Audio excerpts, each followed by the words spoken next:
they'd like to repeat often. Ubaldo Jimenez, outstanding on the mound. Home runs, Machado, Caleb Joseph. The Orioles came away with a win, their 9th team shutout of the year. Today, a chance to take the series. It's the rubber match. SoCal's the site.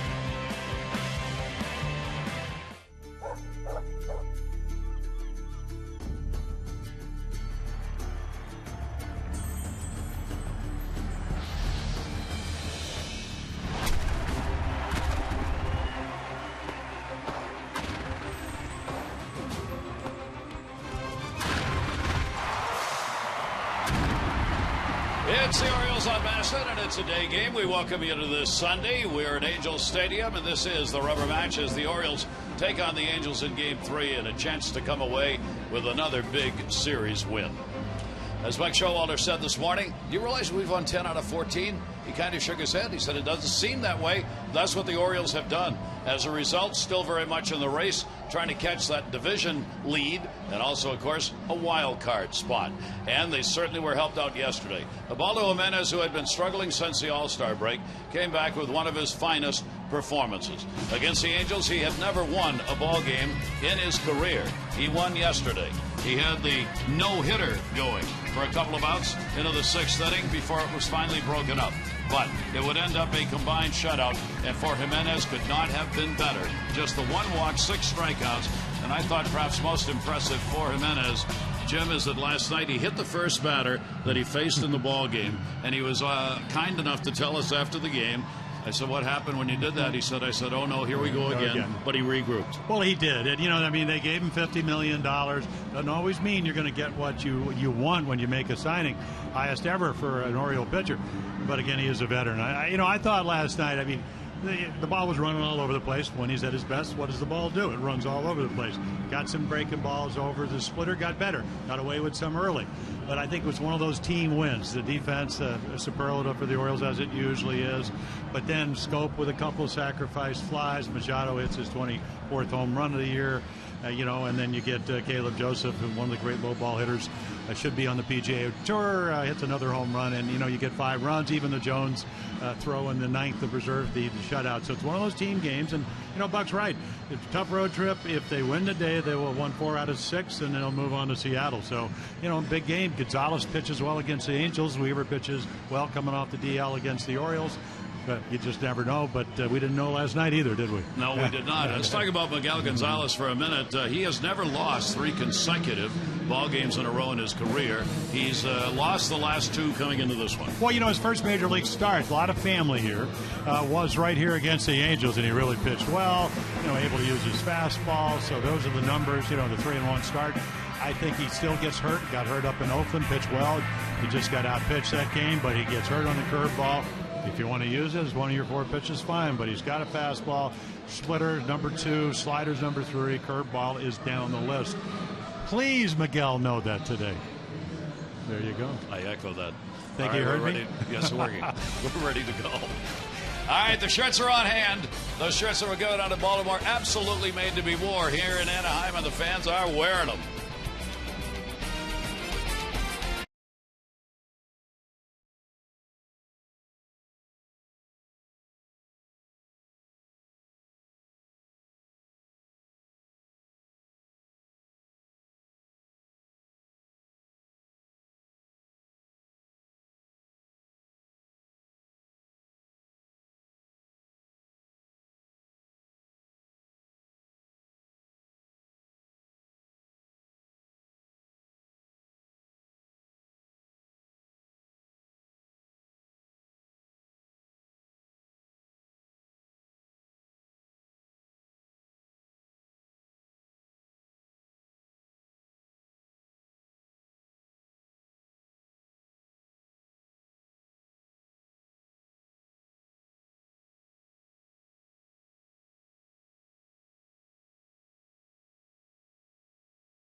Masson is brought to you by Southwest Airlines. Book your low fare now at southwest.com. And by visitannapolis.org. Find the Chesapeake experience at visitannapolis.org. Lots of sunshine here today. Anaheim Stadium, the site. Take a look at our BGE home game time temperature at 74 degrees, blue skies, and right now no breeze. BGE Home, Baltimore's home team for heating, cooling, plumbing, and electrical. Why would you call anyone else? Starting lineup for the Orioles brought to you by Southwest. You can book your low fare right now at southwest.com. It'll be Machado, Power, and Jones, Davis, Wieters, and Scope. Paredes, Hardy, and Lowe. Chris Davis, the hot bat, 6-game hit streak and big numbers during it. And Jared Weaver, 32 years old. So you can see fastballs, sliders, curveballs, and changeups.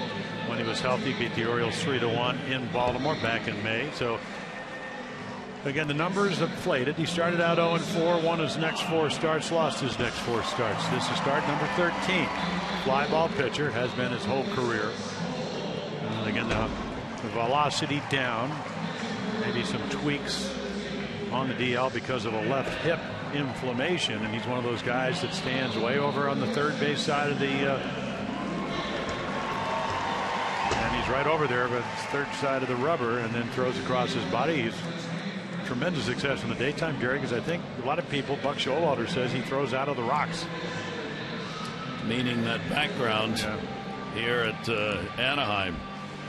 Well, Weaver, they being the Angels, might be interested in seeing what it's going to look like out of the rocks back there or not. 40 days away on the DL. His last start was on the 20th of June against Oakland. 5 2/3 innings, 4 runs, 6 hits. He took the loss in the game. He has had a loss in each of the last 4 starts that he had prior to the injury. And of course, above and beyond all, how will that hip feel now that he's back competitively at the major league level? He did go out on rehab, so he's had rehab assignments, 2 games with the Advanced Day Inland Empire Club. But obviously that's not the same as pitching here, and not the same kind of juices flowing for the ball games there as you would have here. So we'll see. Orioles hope to take advantage on the comeback trail here in game number 1. Here's Manny Machado on this Sunday, and we are underway. Breaking ball outside. Manny's got a 5-game hit streak coming in. A great series and an even better year against this Angels team. He's hitting .400 against the Angels this year. And he did go after that pitch, tried to bunt it. It ended up being a breaking ball way outside. Yeah. Probably ball 2, but of course everybody back. 4 for 4 last night, as you mentioned, Gary. The first time he's done that this year. That one he rips as Weaver came in on him.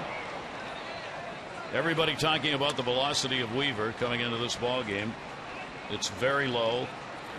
It's the lowest he's had since 2013 for an average for any given game. I mean, his fastball is not very fast. But does he need it if he can do that? Yeah, I think if you look at, Manny last night, Garrett Richards hadn't been giving up home runs last year. And he hangs a curveball, and Manny says, "Thank you very much." Home run number 24. Clocked it. Outfield played a little bit to right on Manny. And the breaking ball outside. Yeah, I think the point, and it's well taken by Mike Socia. Mike was catcher for about almost 19 years in the big leagues. He said, listen, it's not that he has to throw that hard, but if he gets to 85, 86, there's a separation between his other pitches. And there it is. He could have fielded that if he landed properly, but he doesn't. He falls off to the side, and therefore the ball went right by him, and it'll be an infield hit, and Manny Machado is on. Yeah, take a look at the Angels defense. Murphy, Trout, and Calhoun. Gillespie, Ibar, who's been all over the field. Gio Vitello is going to lead off today. Crone, who pinch hit a home run the other night, and then Chris Iannetta with a big hit on Friday night, so he's behind the plate. So the Orioles get an infield base hit, and Manny Machado's got a 6-game hit streak, and he's 7 for 11 now in this 3-game series. That'll bring up Parra. Parra with a 2 for 10 in the series. Pretty good lead at first base. Manny fakes the go, and a look down by Iannetta, but Manny's headed back to the bag. You can run on Weaver. 13 out of 17 for stolen bases by opponents against Jared Weaver, and Ionetta's thrown out just 26%. Yeah, we've seen Parr really use the right field hole, so maybe if you're going to run, you would wait an out, see if he can take advantage of it, shoot one into right field. Back to the bag goes Manny. Yeah, the other thing is, just think, if you're way on the third base side of the line, you're 6'7", it's a long ways farther from first base than if you're over on the first base side, so it's a long throw. Of course, he has to throw over. He also has to slide step because of his height and the fact that, again, he doesn't throw that hard. Manny challenging him with a lead over there. Close. This is a tough one to measure here. We always talk about the cutout around first base as a measurement of a big lead. Generally, if a runner gets to the cutout, well, you don't want to go to the cutout here. It's an extended cutout. So if you're out there where that cut of the grass turns back towards the outfield, you're a long way off. Yeah, I mean, we're talking about right there, and it makes sense to me because if you're a first baseman, you would want a bigger cutout because then the ball's not going to hit the corner of the grass or the edge of the grass. It makes, at least would make your first baseman probably have a better approach to grounders. Pitch on delivery by Weaver, and did he go new? Check with Jerry Davis. He held up on it, and a 1-ball 1-strike count on Parra. Yeah. Pretty good swing there. You could double on that one, but he missed it. 1-1. Infield double play depth with Gillespie even closer at third base to take that bunt away. Weaver the look, runner not going, and there's that big eephus breaking ball, and that's going to miss. 2-1. Yeah, one of the great modern day starting pitchers was Greg Maddux, and he kind of, Mike Scioscia touched on this. He said velocity is down the list, location, movement, and in case of Jared Weaver, throws right over that front shoulder. 6'7", deception, such a big part of his success. Throw over again. I mean, he's coming off 18 wins and 32, so it's not like he's aged in the offseason. His fastball's at 85 miles an hour. Last time he had a 90-mile-an-hour fastball that he averaged in a game was 2013. So this is not new about pitching this way. 2-1 delivery on the way, and there's the off-speed delivery. So he could sell it. I mean, again, deception. He steps over towards third base very pronouncedly. And of course, if you're working both sides of the plate, maybe that's how you get that left hip inflammation. You get a little sore spot and you want to pitch through it because, again, this is a contending team. 2-ball 2-strike count, runner not going. That will be way up high. The Orioles, you would believe, are going to be very patient here, at least at the start of the game on Weaver. Was not sure what his command is going to be like since he's coming off the DL. What's he going to have today? What's it going to look like? So they'll want to see as many pitches from him as early as they can and force him to work. But you got to believe he'll tire probably a little earlier than he might otherwise had he stayed in the rotation. Runner goes, and a ground ball. Weaver will play to first. He'll get the out. Carl will stop at second base. So one way or another, the runner gets advanced for Adam Jones. So there are the Sunday baseball. It's nice to have those three guys hot. You can see again the 11-7 record. Adam has loved hitting in the daytime throughout his career. That's a very big number, with Chris and Manny right behind him for day games. Yeah, Anaheim's been just the other way around. They do not do well in day games. They're 12-17, and their day game batting average as a team is .222. So Gonzalez hopes that holds up. They need to start that game an hour later. 1:30. 1:30. That's why. Make a big difference. So it's punishment from above. Adam Jones, and the pitch will be taken up high. So there's 85. And the one thing about Jared Weaver, I mean, he can throw slower and slower. The deception, and he'll throw any pitch. I mean, any in any count. And that's the way he has to pitch. Adam, 253 with runners in scoring position, and the pitch will be taken away. And Weaver's throwing a few here in the first inning. Count goes to 2-0, working behind the hitters. Yeah, Gary, you got to thank both of the pitchers today, whether Jared Weaver or Miguel Gonzalez, are going to be an important part of the stretch run. Yep. For both of these clubs. Teams need them in that rotation to be good. Good lead at second base. Pitch is going to be up high, and Adam will take a 3-0 count. You got first base open, but you got Chris Davis waiting on deck. Yeah, you look at his numbers this year, and again, 0-4, 4-0, 0-4, then on the DL. Home runs up, hits per 9 innings up, strikeouts down precipitously. Runner not going anywhere at second, and the fastball will catch the outside corner. I can't even tell if they're changeups or fastballs. Not much difference. I mean, the arm speed is the same, and it's not like you can't win. As we saw a lot of successful pitches are on that page. 3 ball, 1 strike count. Orioles trying to strike early here. Jones on that off-speed delivery out in front of it, even though that's a fastball at 85.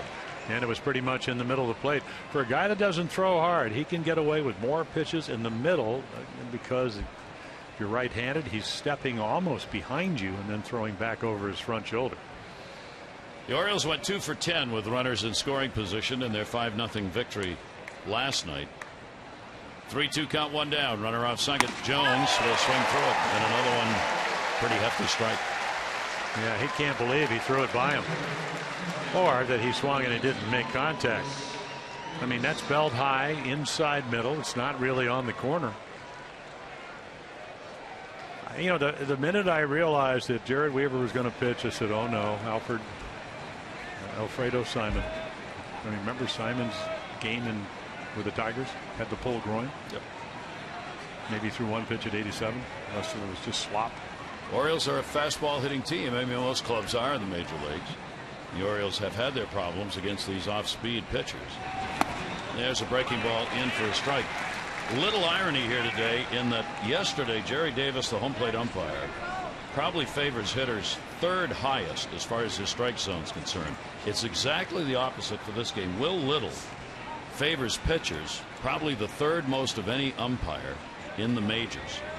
So you go from one to the other based on their records that the players look at as to what their strike zone's like.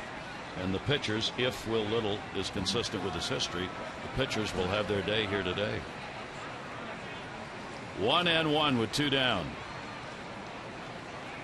Off at second base is Manny Machado. They're not trying to hold him tight at all. Is that breaking ball in the outside corner for a strike? Or somewhere close to the outside corner.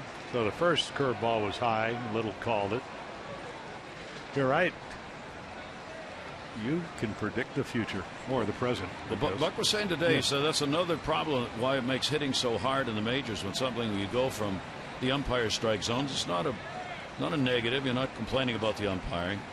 It's just you have to adjust. That one got him. So Davis is on. He is hit by a pitch, nicked him as he tried to come inside.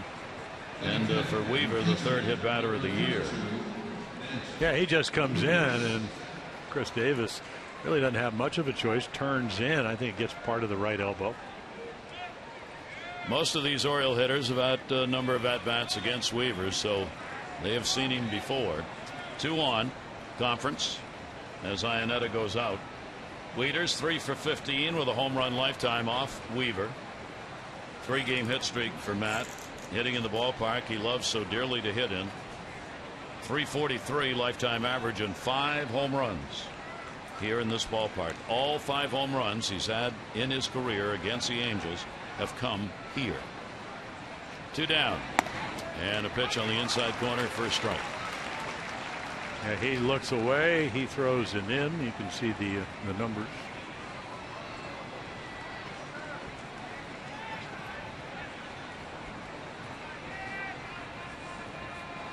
Infield in the big shift.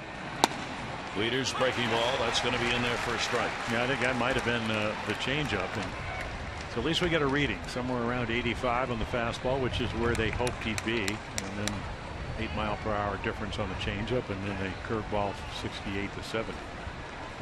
2 on, 2 down. And buries one in the dirt. That time bounced off the plate. Well, all you got to do is look at the pitch count. 25. That's not good coming off. Well, they were asking Mike Scioscia, well, how long you think he'll go? He said, well, I think he's going to give us a chance to win or lose. So that means at least 5 innings. But at this at this pace, I'm not sure that'll be the case. 1-2. Wieters waiting on it. He'll go to left field. He's got a base hit. David Murphy up. Runner's going to come. No throw made. Bobby Dickerson knows Murphy's not got an arm in left field. Didn't hesitate to send Manny, and the Orioles have a 1-0 lead. Yeah, they picked De Jesus. Of course, they got Victor Reno, who's going to play against the lefties. Manny, of course, putting it 4-0. So again, it's just a high fastball, and he goes the other way. And then again, if you know the arm strength or the fact that he's been the DH the first 2 nights because of this, I mean, that ball's hit hard. If you charge it and you can throw, which you can't, then maybe you have a chance at home. But not the case. The Orioles get the first run. So the 17th RBI for Wieters in his 44th game for the Orioles this year, coming back from the injury. And the Orioles have the early 1-0 lead. Here's Jonathan Scope. So that hit batter, Davis, after Weaver had gotten ahead, cost him. He had to throw more pitches, face another hitter, and that hitter delivers the RBI single. Jonathan's got a 7-game hit streak. 3 for 6, a home run, and 4 RBIs in this series. And the pitch will be taken outside, and Weaver is struggling. Yeah, the sacrifice flies. One off Garrett Richards on a curveball. Took a blown away curveball, skied it to center for the first RBI, and then high fastball smacked it on the first pitch to center for the next sacrifice fly. That one's going to go down the line. If it's fair, it's extra bases. It is. It'll roll into the corner. Murphy going after it. Davis has scored. Wieters will be held as the cutoff man is hit. Throw back. Not in time. And Scope's got a double, an 8-game hit streak, and an RBI for a 2-0 O's lead. Yeah, Jonathan Scope has really come of age with the bat. The knee problem early on. Strained ligament right here, kind of like batting practice. Hooks it down into the corner. And again, Matt Wieters probably with any speed, which he doesn't have. That's Matt Wieters, so not critical. Probably would have scored, but not able to. Mike Butcher out. For Jonathan Scope, that is RBI number 20 in his 37th game, and the Orioles get to Weaver early. Got to understand, Gary, and I know you know this. 6-2 in his last 9 starts against the Orioles. Very low ERA, under 3 runs a game, 8-4 lifetime. Loves to pitch here, but this is not the Jarrett Weaver that you normally see. No. When healthy, and the Orioles are going to take advantage of it if they can. He's got the lowest whip against any team against the Orioles coming into this game at .74. The average the Orioles had against him lifetime in this ballpark, 180. I mean, so you see the kind of stuff Weaver generally has had against the Orioles. Not here in the first inning. And then you get a young hitter like Jimmy Paredes, who's a better hard ball hitter. Paredes, little roller. Weaver off the mound will field it, make the underhand flip to first base, and Paredes is retired. But the Orioles will pick up a couple of runs on 3 hits. They leave 2 on base and jump to a 2-0 lead.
Marlins as they pick up the early runs. Great way to start it. Here's the lineup for the Angels.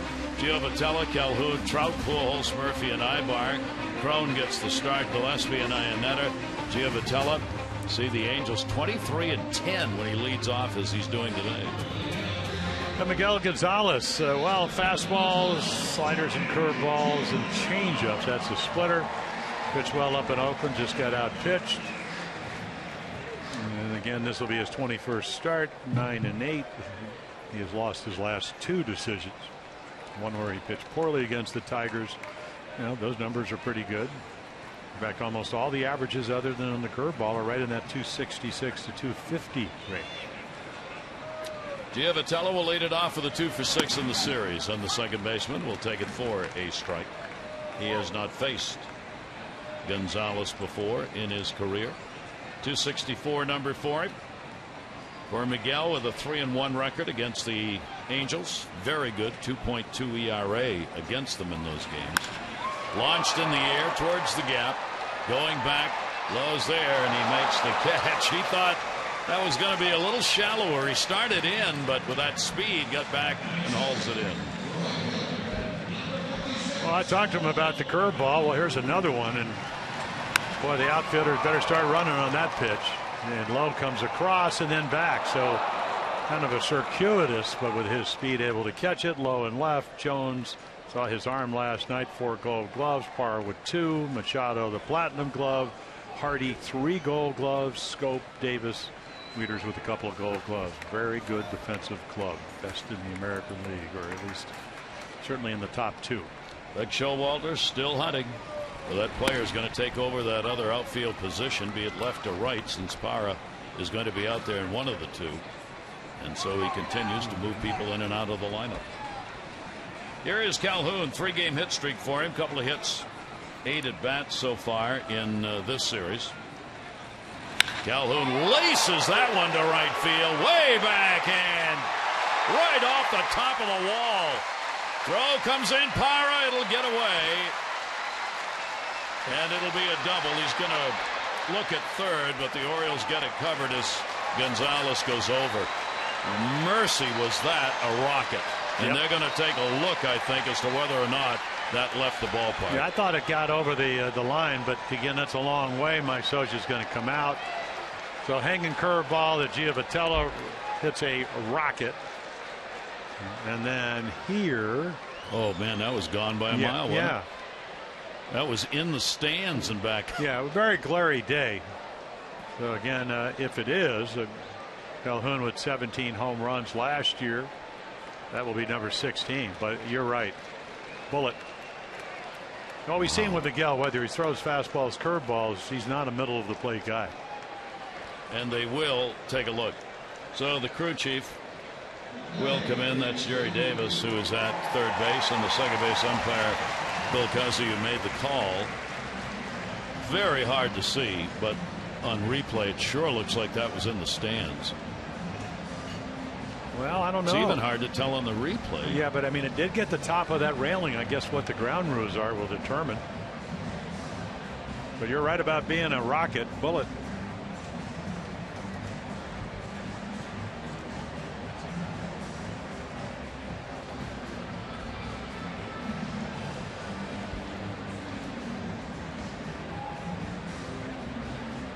Just asking Mark Gubas next door.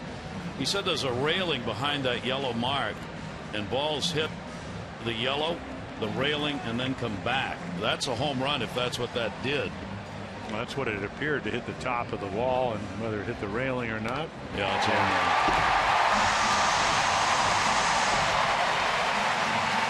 Well, Hal Kuhn will run out the next 2 bases. Well, great fastball hitter, and he's going to get a pitch to hit. Giovatello gets the high curveball, smacks it to left, and there's just a line drive that barely had time to get as high as it ever got. That'll be his 16th home run. Calhoun, what a great offensive year. That's 60 RBIs for him. What, 2 more than last year.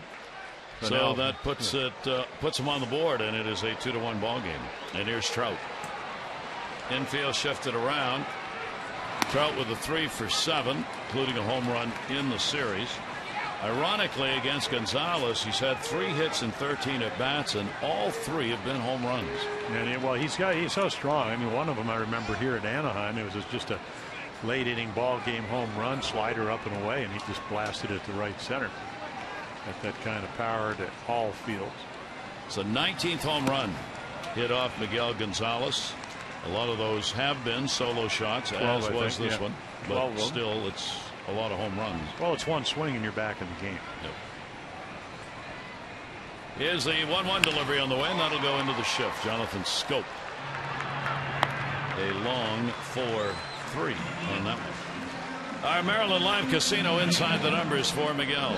Yeah, well, so home, it's not been good. Road has been better. I think what that's all about.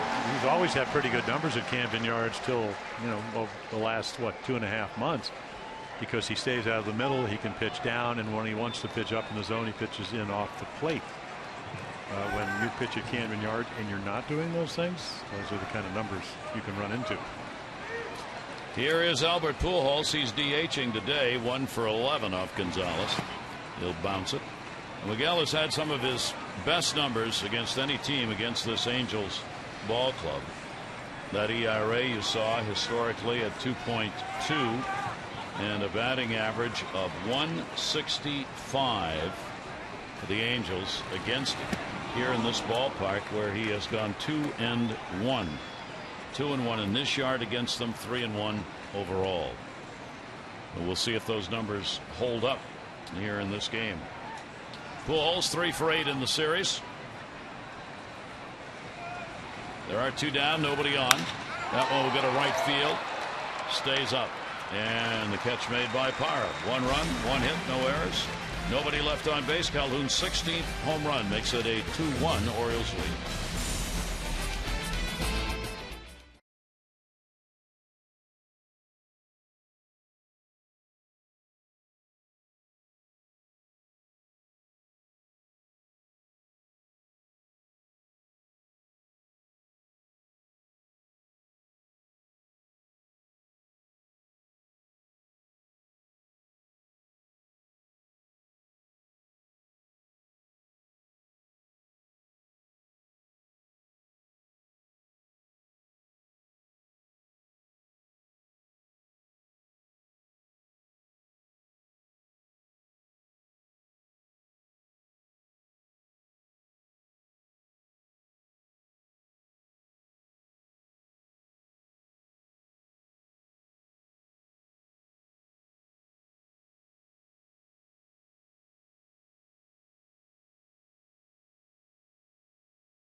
Has won 500 for being selected, 500 more for every Orioles home run hit today.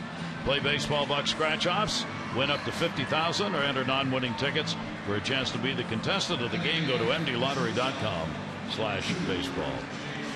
Great to have you with us on this Sunday as the Orioles continue their West Coast trip off to Seattle for 3 after this one. The Yankees still lead the East by 2.5 over Toronto. Toronto's won 7 in a row. The Orioles are in 3rd place. They are 5 games out. Tampa Bay 7 out. The wild card race right now, the top 2 clubs are Toronto and this Angels team, with the Orioles a couple of games behind. That's where we come in on this Sunday. Yeah, it appears that Toronto's ahead of the Yankees 2-0. 1-0 count. J.J. Hardy.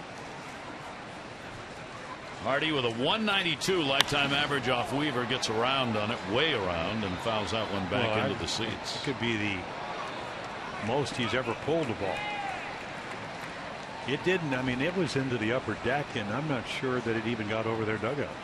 That's how far out in front he was. It's hard to hit a ball right straight back when you swing, but he almost did it. Weaver's 1-1 pitch on the way, and there's that off-speed breaking ball. Kansas City, biggest lead of any division. They're going to take the Central. They're 10.5 up. Monumental collapse if they don't. Houston's got a game and a half over the Angels in the West. Houston's got the most wins at home of any team in the American League. They've won 38 games in their home ballpark. Nationals, Mets still going at it with the Mets on top by a game and a half. Cardinals lead Pittsburgh by 6. And the Dodgers lead the Giants by 3. Into the hole, long throw, Ibar. Nice pick at first base and a good throw. Wow, that's a long way. Yeah, it's amazing when you come. We'd only see the Angels 6-7 games a year now when you play the West, and you look at Eric Ibar and he gets hits, he makes plays, and I mean from all angles, up the middle. There's a long throw in the hole. Of course, J.J. Hardy doesn't have real good speeds. Still got to catch it, still got to throw it, and he does. And then C.J. Cron, big target over there at 6'4". That'll bring Lowe to the plate. David getting a start. They have been few and far between for him. It's his 20th start in left field this season. He's only had 3 at bats against the Angels, gone 0 for 3. Weaver with the 1-0 delivery, and a swing and a miss. Got that one down and in. And it really doesn't matter, again, the velocity. It's, can you make your pitches? Can you get ahead of the hitters? Again, of course, what kind of at bats, what kind of adjustments the opposition has. Low, turned a 9-iron, the 68-mile-an-hour pitch. Wow. He got out of the first inning partly because Jimmy Paredes, he has trouble hitting a breaking ball, and he happened to come up. If he slows his swing down, maybe waits a little bit longer, the Orioles would have gotten 4 runs, but he got him out. Now he can go on to the second inning. 1-2 delivery on the way, and a swing and a miss. Play will have to be made by Iannetta, and he does.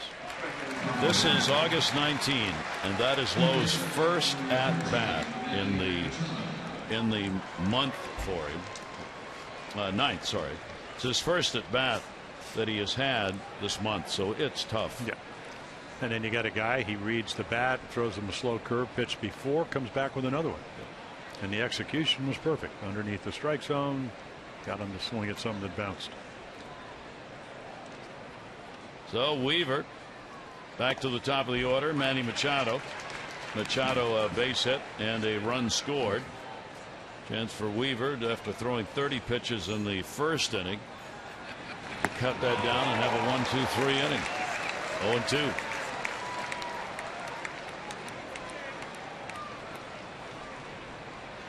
Maybe just going to figure out I'll throw slower. It's worked for a lot of guys.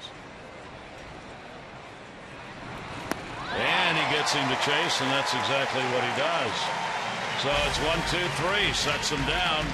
Weaver will nonchalantly make his way back to the clubhouse, maybe there before the start of the next half inning.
America. Hitting a home run in the 1983 World Series final game, thinking that might be enough, but then watching Eddie Murray hit a home run on his name on the scoreboard and knowing it was enough.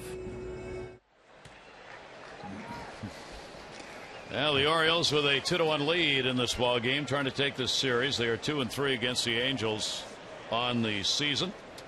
On the road trip now, the Orioles have won 3 and lost 2, 9-game West Coast trip.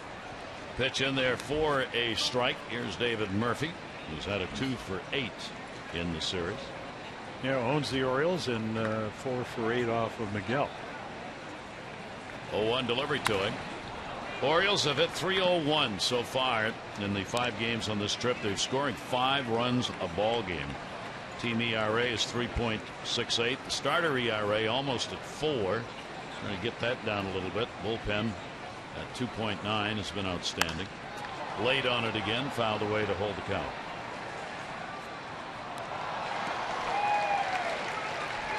Murphy against the Orioles. Big year. He's had 9 hits, 9 for 21, a homer, but only 1 RBI against the Orioles this season, and he will ask for the timeout at the plate. Orioles come in the hotter team, winning 10 out of 14. That one looped. How many times have we seen that? Base hit to left. Yeah, well, to his credit, he will cut his swing down. He will use the opposite field. Got 2 hits like that on Friday. One just poked it. This one right here, I mean, looks like it's a splitter, outside corner. I mean, that's just really an emergency act that worked. I mean, that's what they need. Bat on ball. Kind of tells me where you really need to go if you have to get them out. And that's if you can command up and in, try that swing, and you'll be collecting particles of the bat.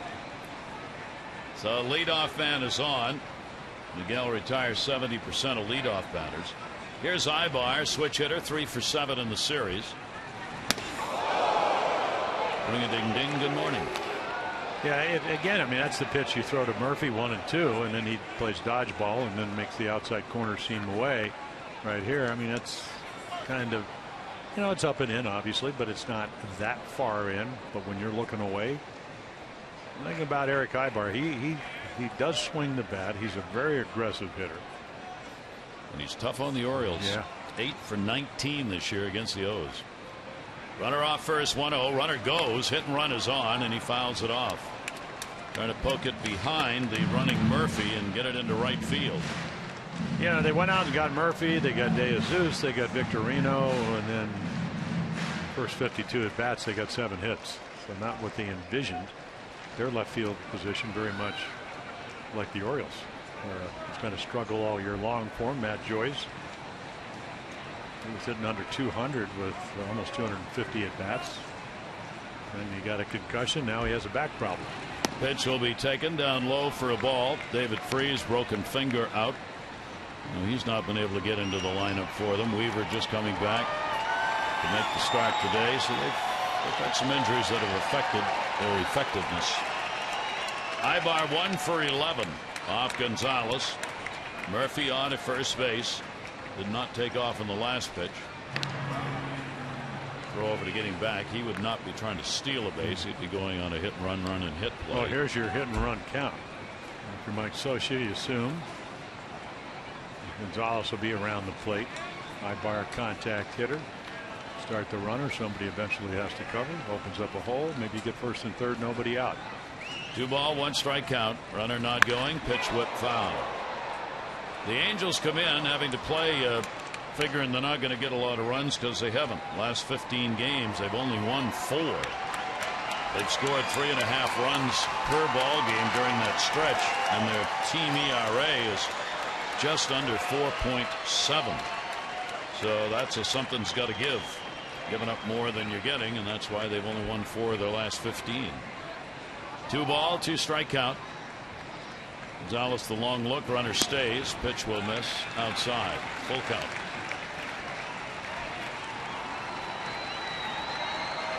Ibar for a month hitting over 325 in a month period.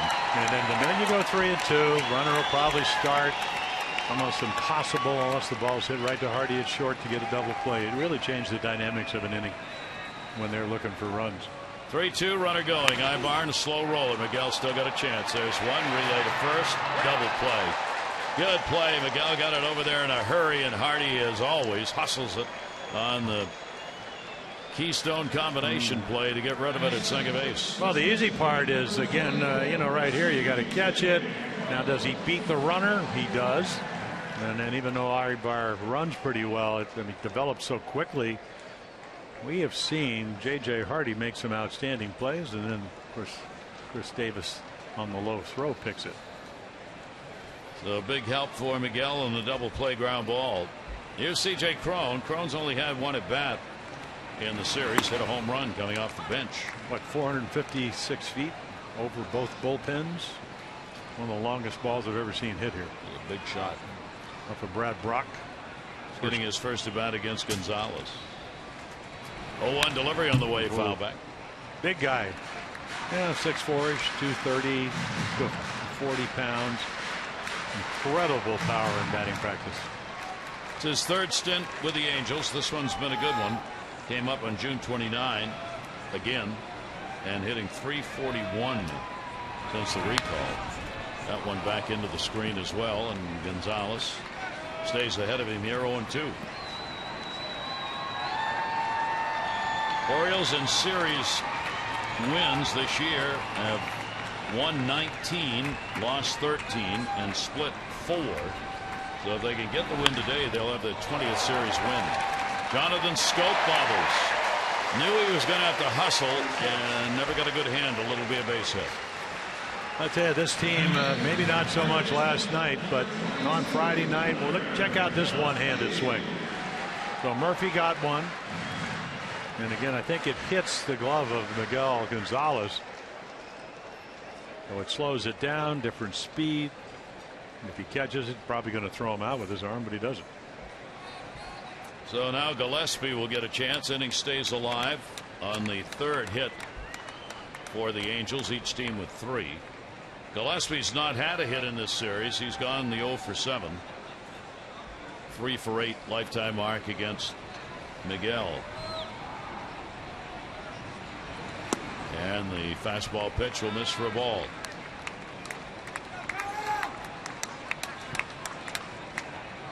Gonzalez, after his 10th win, trying to get to the double-digit mark. He's 39-29 in his career. And a lot of family on hand watching this ball game here in Anaheim. Runner off first, not a big lead. Foul back again. That's the one he wanted to drive. 1 ball, 1 strikeout.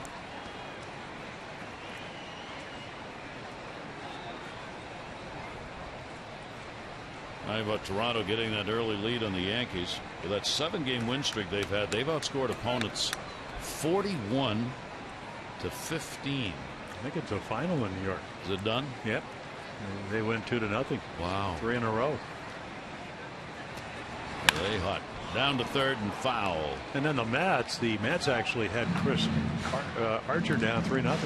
And Tampa Bay came back and beat the Mets 4-3. So they've won 2 in a row against a team that had won 7 in a row. Talking about the New York Mets. Nationals get a door opening. They're starting to win again. Strasburg got a great return. How about the hits? Got 3 hits. We'll show you some numbers on that here in a bit. Connor Gillespie, runner on at first, 2 down. In the shift in the infield, and that one will bounce. Wieder's able to scoop it up, and a 2-ball, 2-strike count.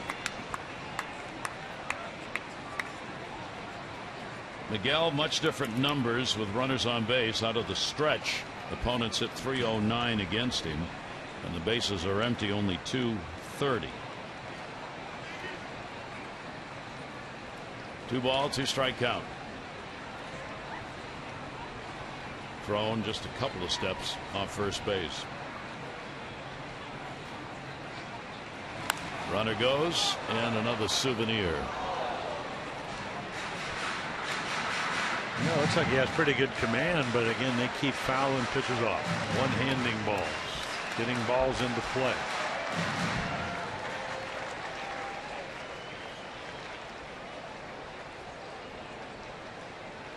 The elusive out pitch.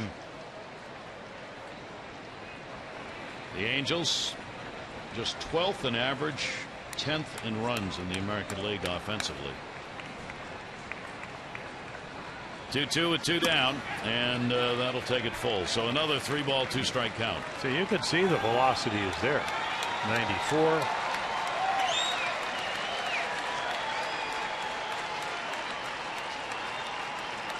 It is not a game where you pitch them and play them away or to the opposite field anymore. It's just, I mean, that's why, you know, pitch count gets up. You only get about 100 if you're Miguel Gonzalez. So they're making them work.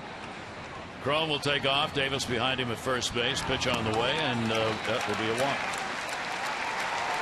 So Gonzalez surrenders the free pass. First he has given up, and will keep the inning alive with 2 on and 2 down. If Mike Scioscia, the manager of the Angels, was a gymnast, he'd be doing cartwheels, because Miguel just walked the guy that was 0 for 15.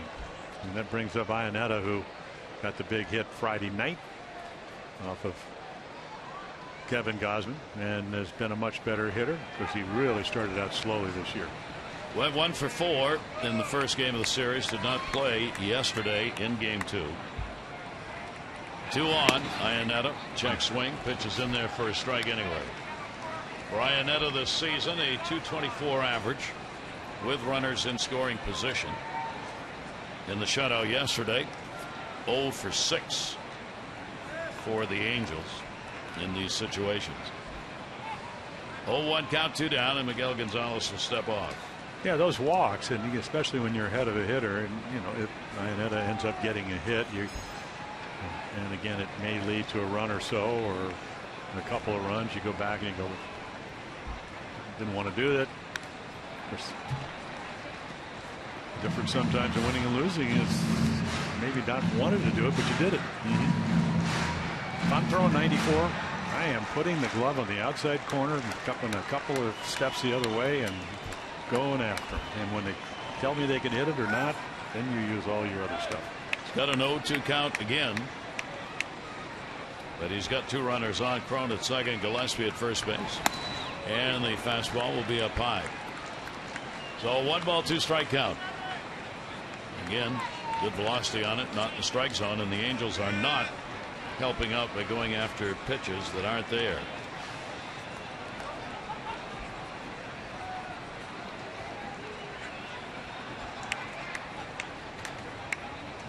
One-two delivery on the way, breaking ball, and that will miss, and the count goes 2-2. It was actually a pretty good curveball, and Iannetta said, I have no intention of swinging a dead one. Base runners, Cron, Gillespie, a single and a walk, coming at 2 down. There have been a couple of hits and a walk in the inning, double play, a big one. 2-2 pitch on the way, and that ball put up in the air to center field. Jones turning around, trying to find it in the sun, back to the plate, and he makes the catch. Adam Jones going away to center on this bright sunny day. Looked like he had trouble picking it up at first, then wanting to catch up with Willie Mays' video, makes the catch at the wall.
3 for 3 at the plate. He struck out 12 in the game.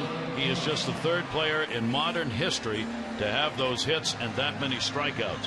For David Price, another great start. 1.85 ERA his last 7 starts in the Bronx, beating the Yankees in a 5-0 win. And Ubaldo Jimenez, of course, for the Orioles, blanking them last night. 8 innings, allowing only 2 hits. Tillman had the same kind of game against Detroit. You got to go back to '93 in Orioles history for the last time the Orioles had 2 pitchers do that in the same year. Pitch at least 8 innings, no more than 2 hits, and no runs. It was Mike Mussina.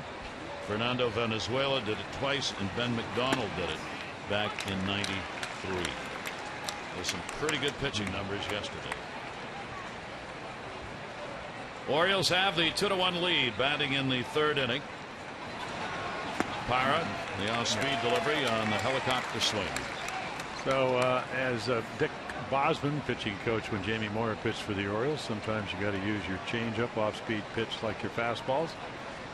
Jamie went on to win 270 games. Weaver's delivery will be looped towards the gap. It'll fall in for a base hit.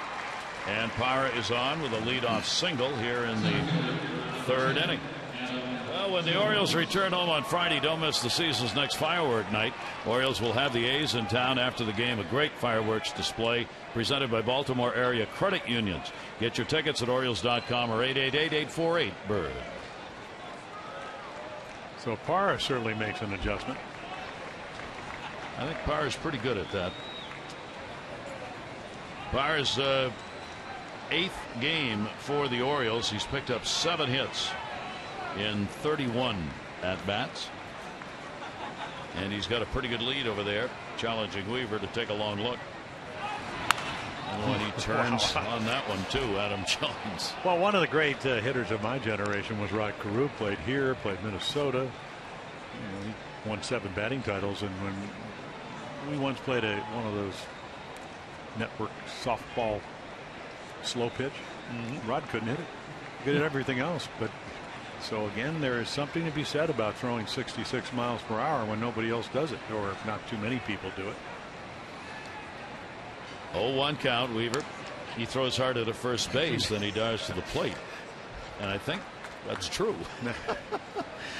0-1 count. Well, you know, the other thing is, if you try to throw harder, you usually don't, and when you're 6'7", you have to sync everything up. So when you miss, as you mentioned, 40 days, still don't know if the rhythm is there. Adam waiting. Parra not going. Inside.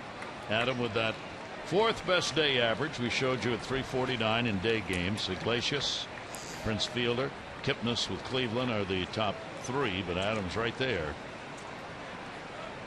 Likes Dayball. 1 ball, 1 strike count. Weaver's delivery. That's going to go to short. Where's that Taylor made? Ivargi Vitello over to first. Hit real hard. Time now for you to tweet your strongest fan photo. Use O's Couch Cam. You just might see yourself in an upcoming broadcast brought to you by T-Mobile. You even have trouble saying the word. Tweet. It's reluctant to get that out. Here's Chris Davis. Davis hit by a pitch, scored in the 1st inning. Orioles had an RBI base hit by Wieters, RBI double by Scope. Shift put on. Connor Gillespie, the 3rd baseman, moves over to play the right field spot in the infield. They leave Ibar over on the left side. The 0-1 delivery. Inside out. Murphy in left. And he's got it. No runs on 1 hit, no errors, and nobody left on base. We go to the bottom of the 3rd. Orioles up by 1.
The past and a tantalizing glimpse of the future from the New York Times.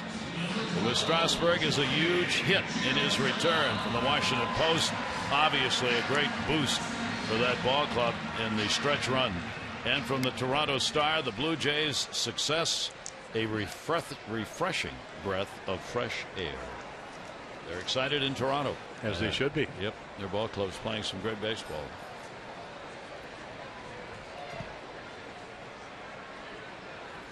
Gonzalez back to work here in the bottom of the third inning. Swing and a miss and a pitch away. Working to the top of the order, Johnny Giavotella. Votella flied out to left field his first time up. The Angels will avoid another shutout. Shutout for the fourth time since the All-Star break by the Orioles in that win last night, 5-0.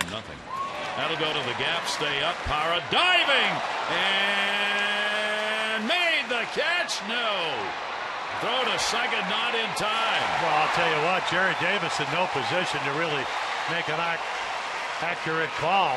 And a very late call. Yeah. I was watching him, waiting to see yes or no, and Parra acted as though he caught it. Yeah, but right here, he knocks down, and right here, and then, I mean, if he makes any kind of throw, and it's just off enough, he's out by a large margin. So, again, you tell me how, if you're the, and again, the umpires rotate. So, again, great effort, but there's no way that Jerry Davis was able to really know. He beats the tag, but did he sustain the tag? It may be something that Buck Showalter is going to look at. Buck's going to say play on. So it will be a leadoff double for Giavotella. I mean, he crash lands in the second, and it does look like he hangs that left foot on the top of the bag. Really good high ball hitter. Both times he's gotten balls to hit up in the zone, curveball, fastball, and hit him hard. Stung. Here is Calhoun. The home run is 16th. First time up, and he will take the pitch inside for a ball. Calhoun getting his first home run against the Orioles in his career. That one he got in his first at bat. He's going to pull it, drive him in, get him over. Got Mr. Trout waiting on deck. Delivery is in the dirt. That's a wild pitch, and over to third base goes Giavotella. Only the second wild pitch thrown by Gonzalez this year. Yeah, I mean, not even close to. I mean, just pulls it. Does, I mean, I don't know. That's what, 60 feet 6 inches, maybe 58. We are not seeing the Miguel Gonzalez we're used to seeing. Just totally out of sync over the last month on most occasions. Calhoun with a chance to tie the ball game up. Nobody out, and a 2-0 count. And he's trying to get one in the air and fouls it back. 2-1. Miguel has been outstanding on the road of late. 3-1. That 2.60 ERA over the last 4 road starts on the season. 6-5 ERA at 4 in road games. Hoping to continue that here, but as Jim says right now, it's a battle. Well, it looks like the stuff is pretty good, or at least the velocity is, but the command not what we're used to. Calhoun will foul that one into the seats, and Gonzalez comes back on the count to even it up 2-2. Yeah, his average fastball is around 91, which is a major league average, but he has to be able to use it in and out. So to take a look right there, and this is what we're talking about. So he's pitched well on occasion. Hasn't pitched as deep into the game because of the fact that, again, when you don't have your command, you have to work harder to get hitters out. Therefore, 5 innings, 3.5 innings, 5.5 innings. That's those his last 3 starts. Not what we're used to. 2-2 delivery. Calhoun again turning on it, fouling it off. Lefties, righties, no great advantage against Gonzalez in the numbers. Right-handers, in fact, have hit 15 points higher. Of all the Orioles starters, and a year ago he had the lowest ERA, also the lowest run support, and that a lot of times translates into wins or not. Giavotella, the runner at third base, infield back. 2-1 ball game. Angels trying to get it tied up here in the third inning. 2-ball, 2-strike delivery. Calhoun again fights it off.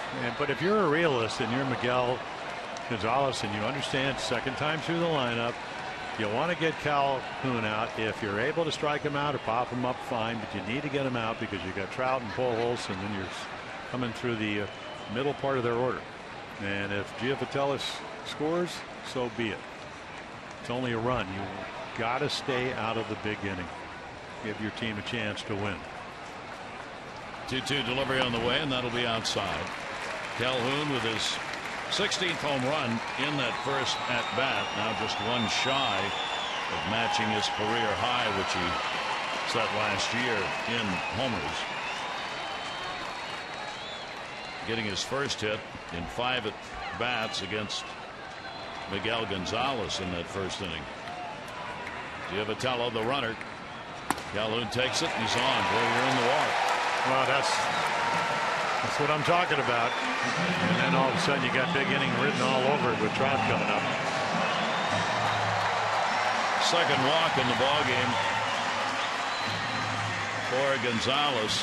Yeah, I would like Matt Wieters to maybe, again, you know, you have a rapport, didn't catch last year, go out in the mountains even before this walk and say, hey, because there's an emotional part of this game, Gary, that you know sometimes it causes the game to speed up when you worry about the runner at third with nobody out in the heart of the lineup. It's just, you can't do that. It just leads to more and more trouble.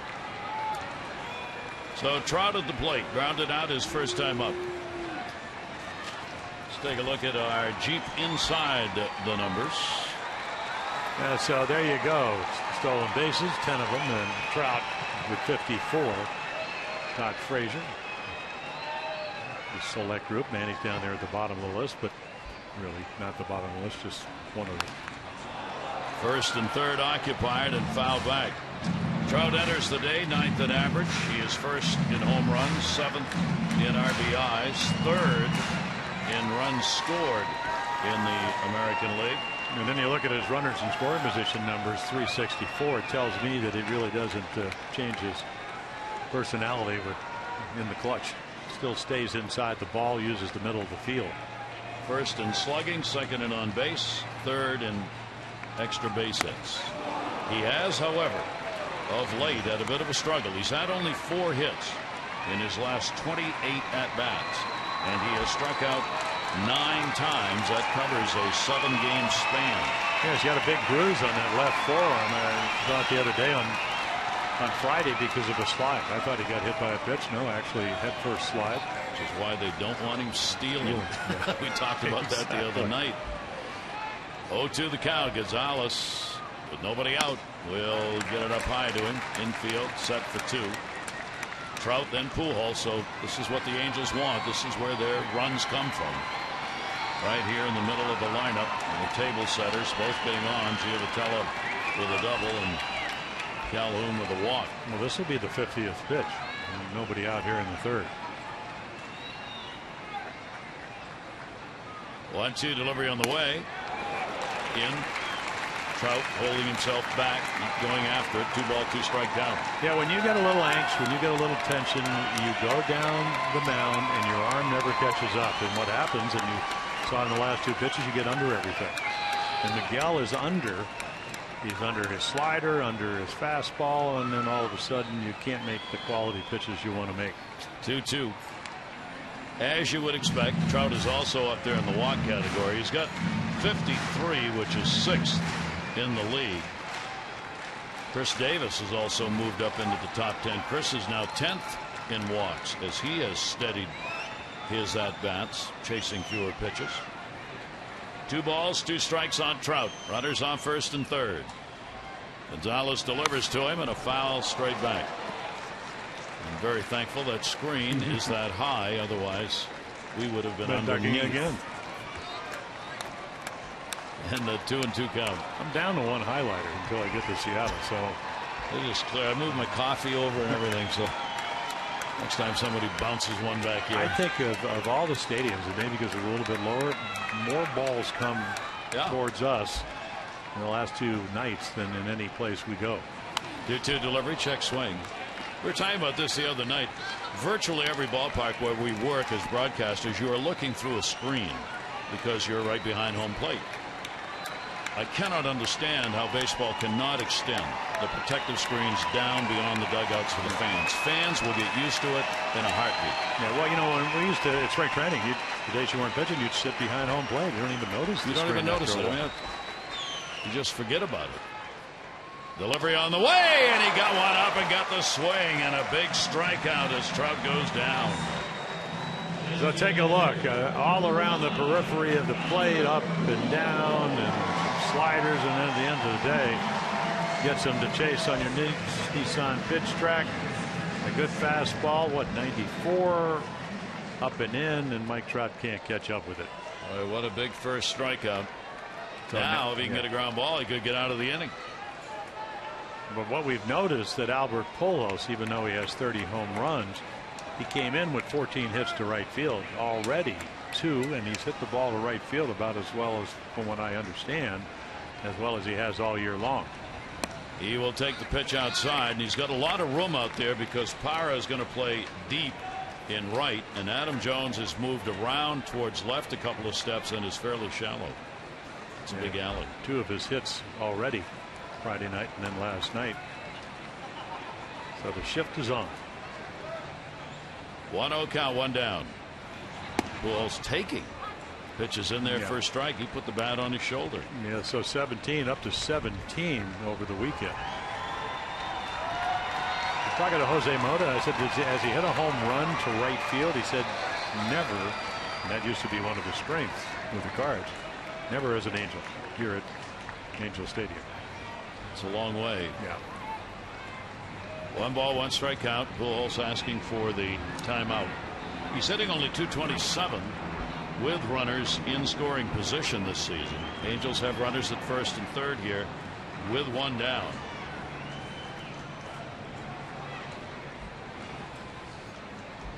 Pitch on the way to him. Pujols, boy, magnificently located pitch right there. Yeah, I would. Yeah, Miguel needs to locate down in the zone, and that was about as good as it gets. 94 movement, swings over it, ground ball pitch. If he does make contact, get a double play you talked about. Yeah, a lot of pitches up today, and again, I think that's just a rhythm thing where you get a little jumpy, stay back, load. 1 ball, 2 strike delivery on the way to him. Pujols outside. Wieters able to stop it.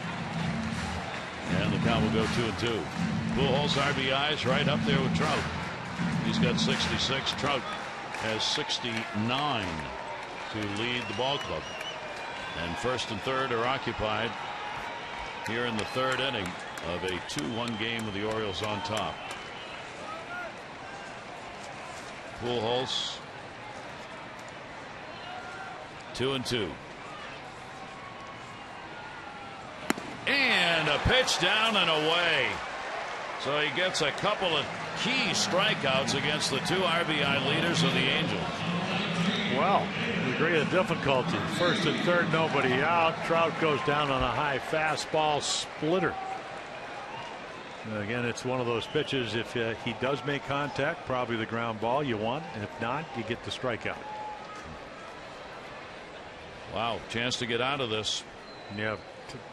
Not easy, though. Giavotella with a walk, double rather, and Calhoun with a walk. First 2 on in the inning. And then Murphy served that single, now 5 for 9 off of Miguel Gonzalez. 2 down, delivery, and that will be taken for a strike. Murphy, career .355 batting average against the Orioles, with 4 career home runs against them. It's been his best team to hit against.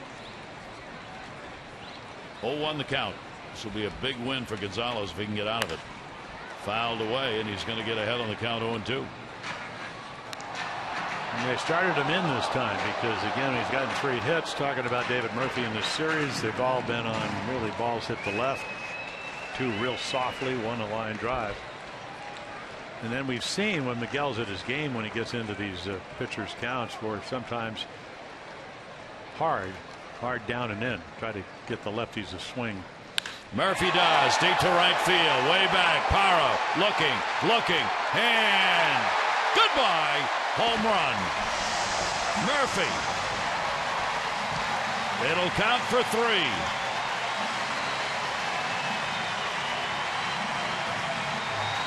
Well, that's going to be right up on the list of the worst 0-2 pitch that Miguel Gonzalez has ever thrown. I mean, belted to right, and again, not easy to hit home runs.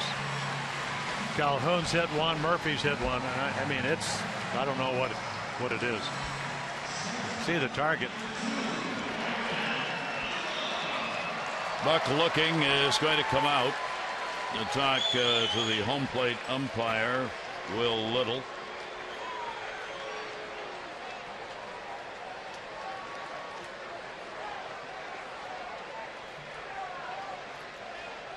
Was there fan interference on it?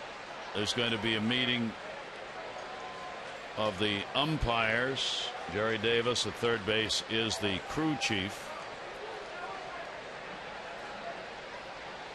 Yeah, you would think they're going to look at it, even though it looked like it got over the wall, because that's what they do. And they are going to take a look.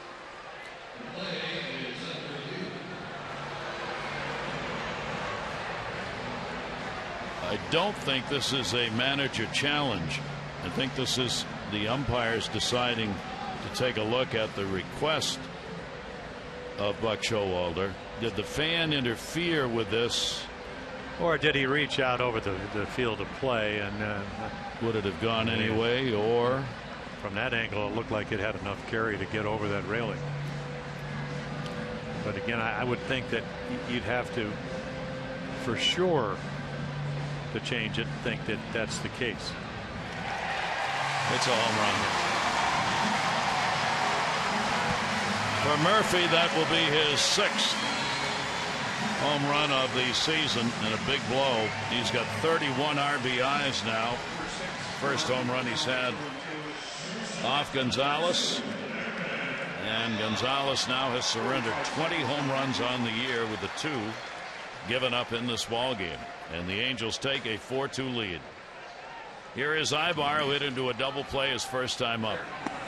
So on the how about that page, you get the first 2 on, you strike out Trout and Pujols, and then Murphy delivers the long ball for 3 RBIs. Well, he's already 5 for now at 9. He's now 6 for 10. That ball in the air to center field, hit hard. Adam Jones back to the plate again, reaching, can't get it. That'll take a bounce off the wall. Ibar's in with a stand-up double. I mean, these balls are getting clocked. Well, they are, and of course, you know, Adam plays very shallow, and that's fine if your pitchers are making quality pitches. I mean, they're all in the middle of the plate. I mean, it started to the first hitter of the game. Gio Patella got a hanging curveball, Crone fastball down the middle, home run, and they expanded it as the innings progressed. I mean, we're already in the 3rd inning, and the pitch count is up there, you know, in the 60s. But the 0-2 pitch to Murphy, I mean, you got to give him credit. He still hit it, but nothing down and in, nothing to move him off the plate, nothing down and away to slow up the back, get him on his front foot, and you trail by 2. Dave Wallace has his meeting with his starter, just to try and settle him down and give McFarland a little more time, looking for a final out here in this inning. 7th batter coming up, Crone, who had a single. C.J. Crone, a base hit first time up. Ibar with outstanding speed on at second base.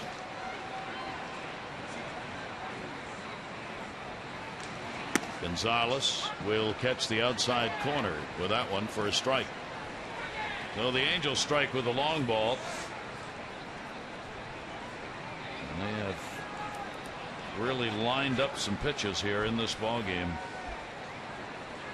against Miguel Gonzalez. That'll ride inside to him. In the season series now, the Angels have hit 7 home runs against the Orioles. The Orioles have 6 against the Angels. Yeah, C.J. Cron actually forgot it doesn't play much. 270 with runners in scoring position, so big and strong, but he's able to make contact. Had a base hit, the infield variety on a note. What I think was a 1-2 pitch, swinging with one hand. Angels now 1 for 4 with runners in scoring position.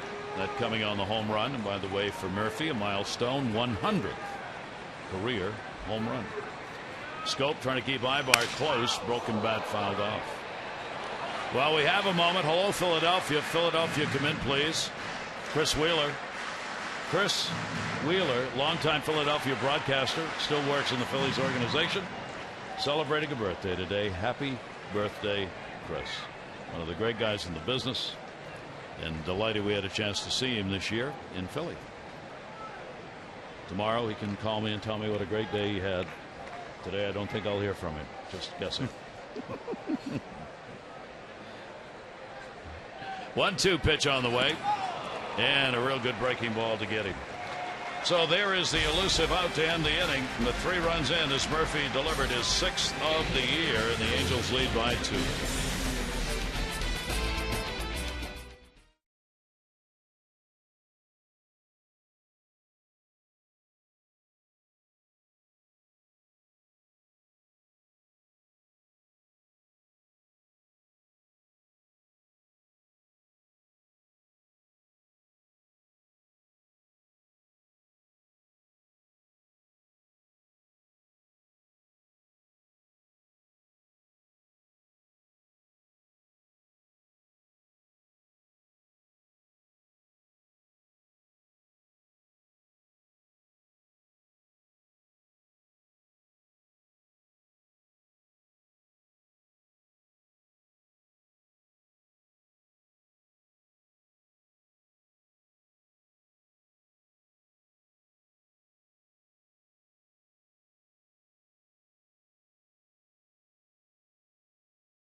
Book your low fare now at southwest.com. And by Royal Farms. Royal Farms ATMs are surcharge free. Get your cash for nothing. Bank or credit card fees may still apply. Gary Thorne and Jim Palmer with you here in Anaheim. The Orioles move on to Seattle for the start of the 3-game set tomorrow night. Wei and Chen. Vidal Nuno will make the start. 9:30 O's extra. 10 o'clock for the ball game. Masson 2. Chris Tillman. Dewan Walker in game 2. Kevin Gausman.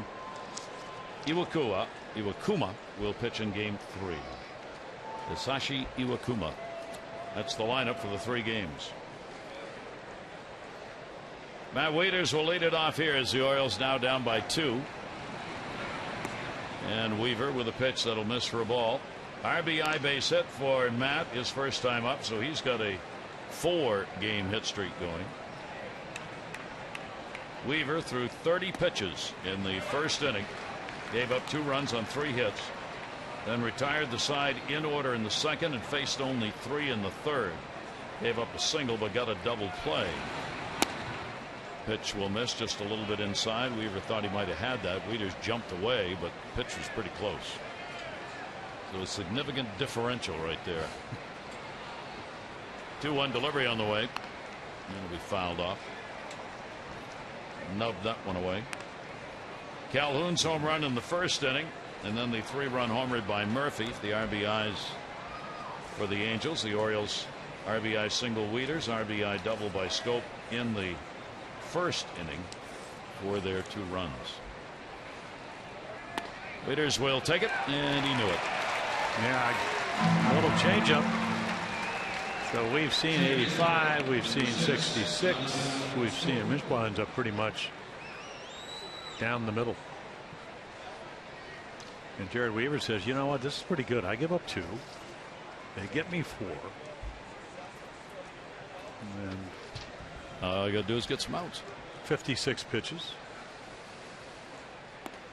That should be a strike on the outside corner. Jonathan Scope, the RBI double.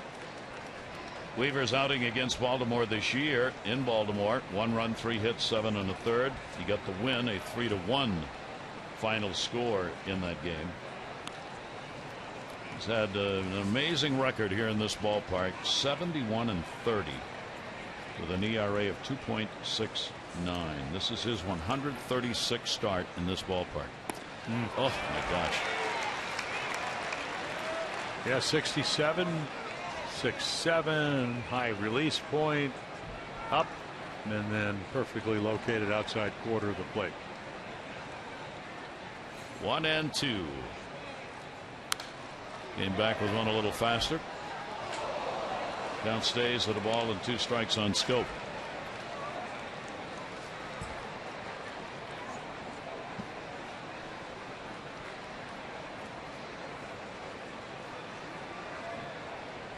Outfield, a couple of steps to left. Jonathan takes the pitch. It'll just miss inside. 2 ball, 2 strike count. Scope. Paredes waiting on deck. Orioles trying to keep up the hit attack. They've had 10 hits or more 7 of their last 9 games, including 11 in the ball game last night. That fouled away. They've got 4 so far in this one. 4-6-0 for the Angels, 2-4-0 for the Orioles. Each team has left 3 left on by the Angels, 2 by the Orioles. Had their chances.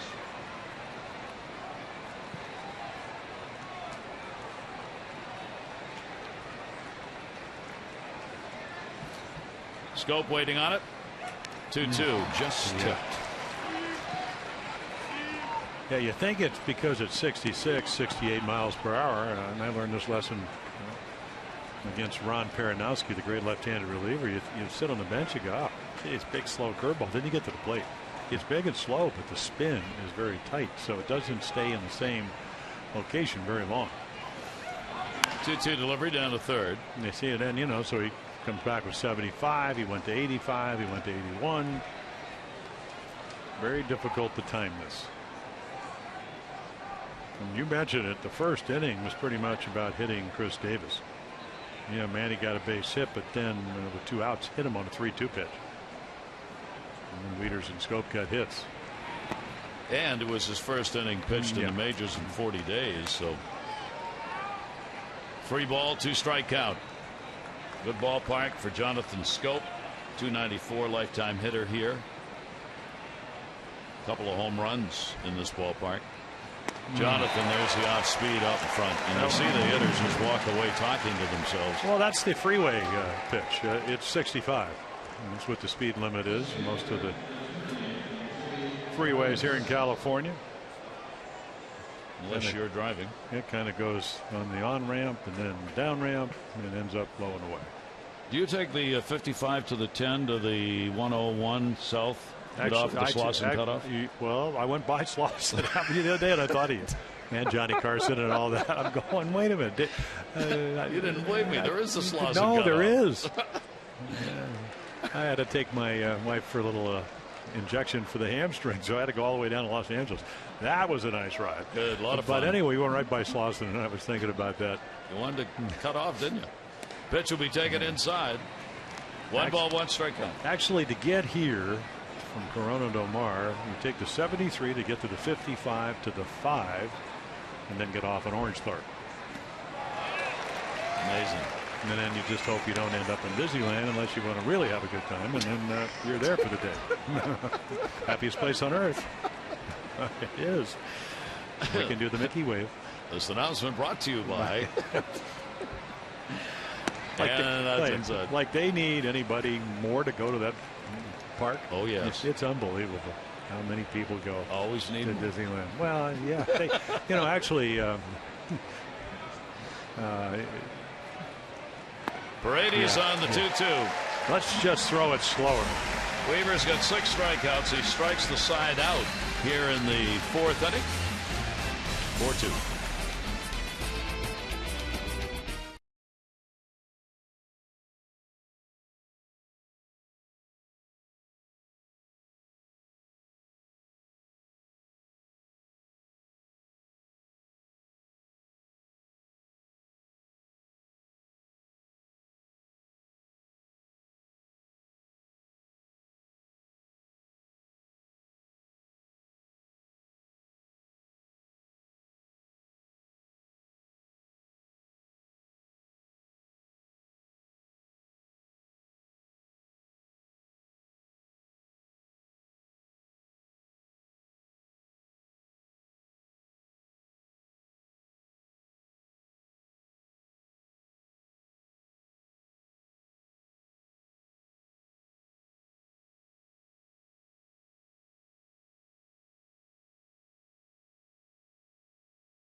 Henry Urrutia out of Cuba, so he could see. Again, I mean, he's trying to get bigger and stronger. He'd be the type of guy, nickname would be Stretch, because he's a tall, thin, but actually having a pretty good year this year at AAA.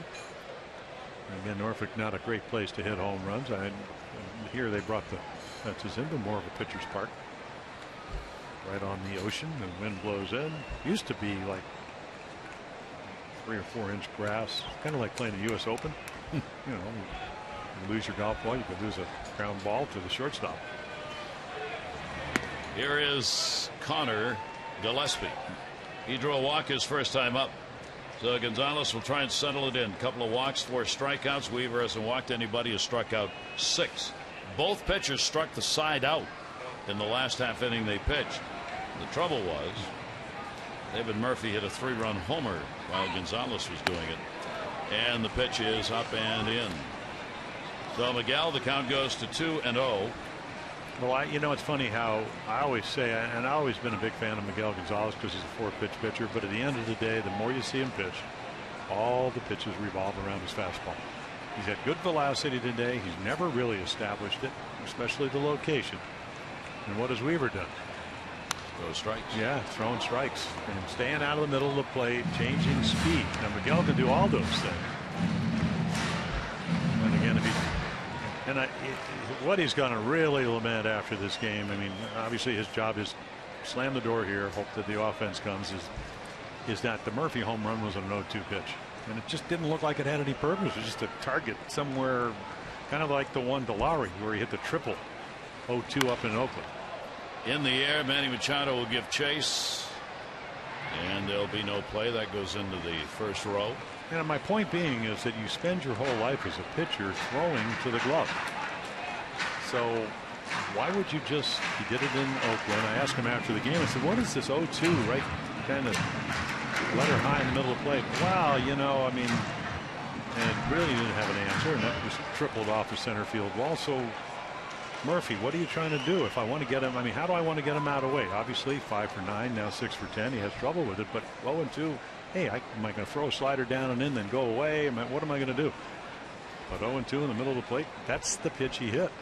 And that could really be the game as far as the Orioles go. 2-2 delivery on the way into the shift this time.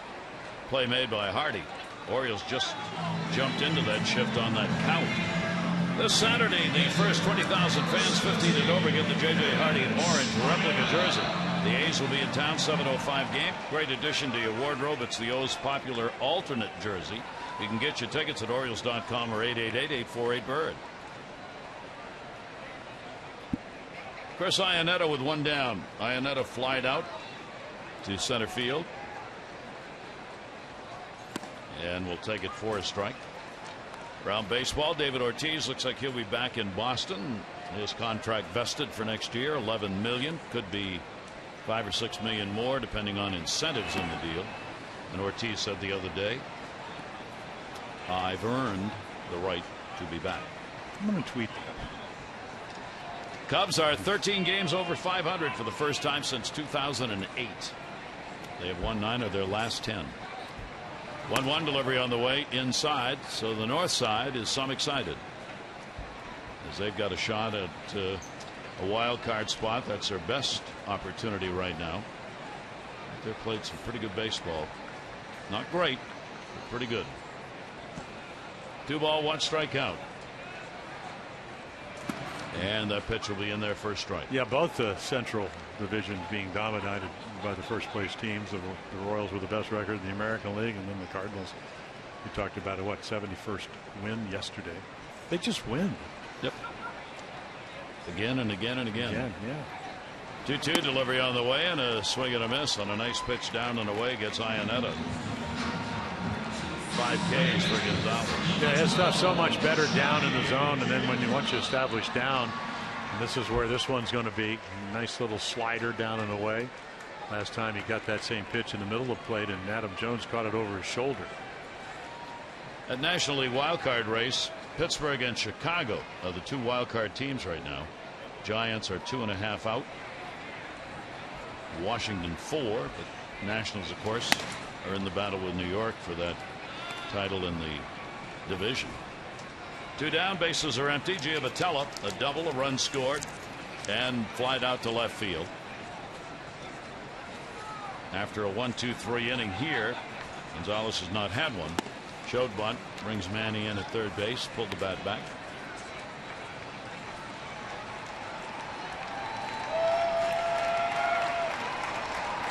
Two and 0.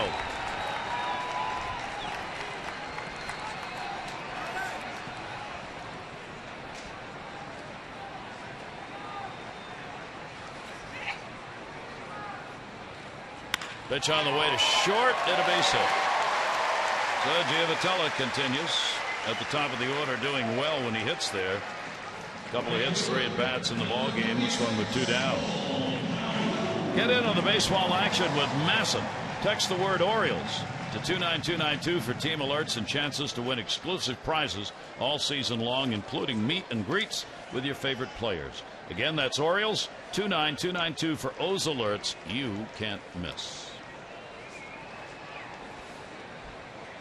That's hit number 7 for the Angels, out hitting the Orioles 7-4. Calhoun up, big day already, 16th home run, solo shot first inning. Drew a walk, scored in the 3rd on the home run by David Murphy. And takes the cut on that one on a good pitch that Gonzalez got down there. 0-1. Miguel up to 81 pitches thrown here, and we're in the 4th with 2 away.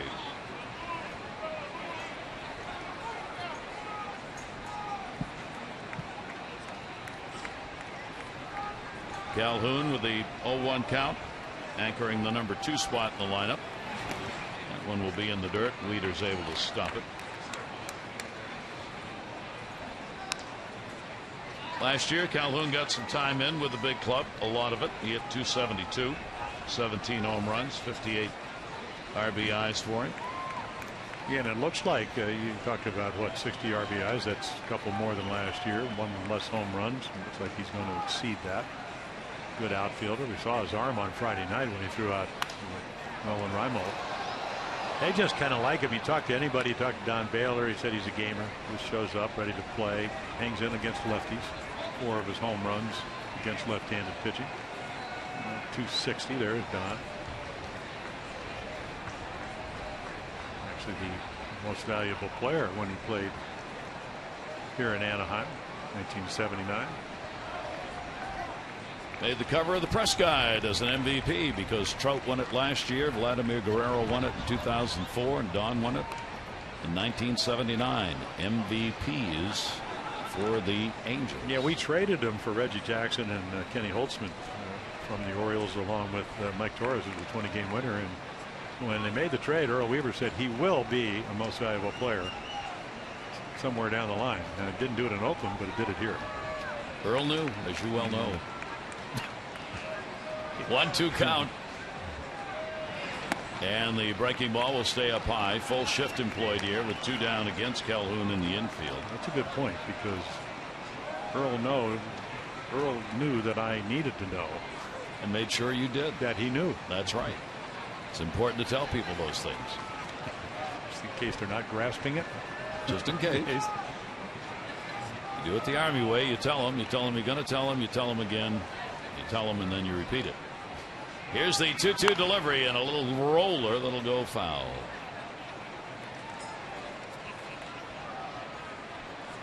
Two ball, 2 strike count. Tough ball game. Tough at bats for Gonzalez throughout. Weaver the first inning and then settled down. He's been able to pitch less pressure pitches than has Gonzalez. Well, Weaver's gotten into a rhythm. Miguel can't quite get in it, even though, like I told you, I mean, he's got velocity, not command. 2-2. Calhoun waiting on it. Runner not going. Another one fouled off outside of first base. Calhoun does a lot of that. It's a tough out. He makes contact hitter, fouling off pitches, and holds that count at 2 balls and 2 strikes. Calhoun hitting .286 here in his home ballpark, 20 points higher than he does on the road in those 10 of 11 of 16 home runs hit here, as Jim was talking about. So it's a good yard for him. His home ballpark. 2-2. Vitello off first, not running. Pitch will miss. Did he go? Nope. Yeah, that would have been my pitch of choice to David Murphy. This one looked like he swung to me. Well, right at the plate gives you an idea of his strength. There's that slider down and in. Cardell will play with the shift on behind Vitello. Runner going on the 3-2. Calhoun takes it and he's gone. And just throws the bat away because he knew it too. So 6 strikeouts picked up by Gonzalez. A couple in the inning. Our Mazda do-ups will be Hardy, Lowe, and Machado.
Contributes $50 to the March of Dimes. 266 walks, $13,300. Care First Blue Cross Blue Shield encourages each of us to take that first step towards a healthier and more active lifestyle. 4-2 lead for the Angels with the series at stake here in the rubber match on this Sunday. Orioles bat as we go to the 5th inning. Hardy, Lowe, Manny Machado. Hardy grounded out on a fine play made by Ibar in his first at bat. Each pitcher's got 6 strikeouts in the ball game. Weaver returning from the DL today to make the start after an 18-9 season last year. 4-8 this year. His ERA is up 1.25 runs per game from last year. Hardy down to third. Short hop handle. Gillespie. On Sunday, August 16th, when the Orioles take on the A's, the first 7,500 fans who are 14 and under will get the Chris Tillman Growth poster presented by Topps. You can see how your child measures up to the 6'5" O's hurler. It's a very fun life-size poster you can pick up at the ballpark. For tickets, Orioles.com or 888-848-BIRD. Low strikeout victim is first time up.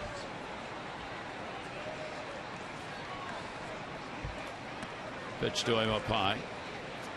Chris Parmelee back in the Orioles organization. Not that he ever really left, but was designated for assignment and has accepted the offer to go to Norfolk. So Chris. Yeah, I would imagine he would be up when the expansions, or excuse me, the rosters expand. It's September 1st. But Showalter was happy that Parmelee had chosen to do so he can be available. That pitch is going to be up, and the count goes to 3-0 on David Lowe. Orioles will take the walk here, bring that potential tying run to the plate.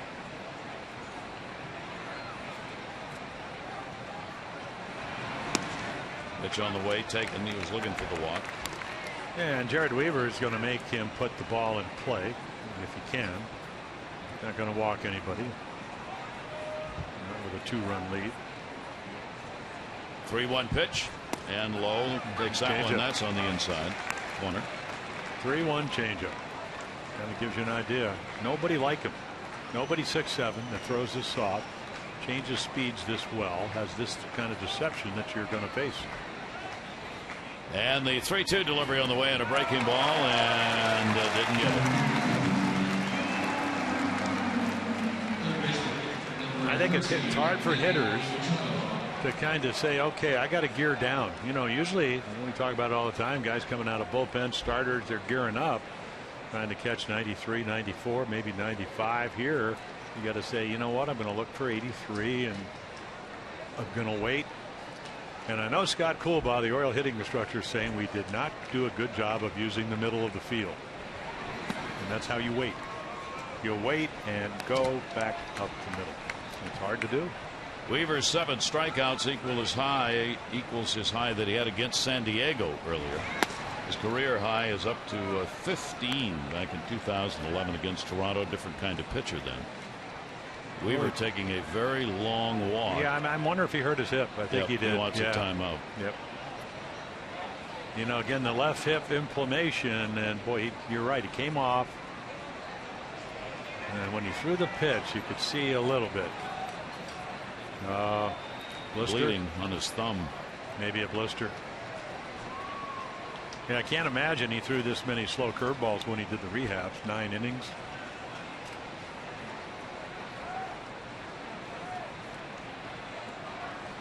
You know, and again, it might have just broken. You know, you get a little blister, and then when it breaks open,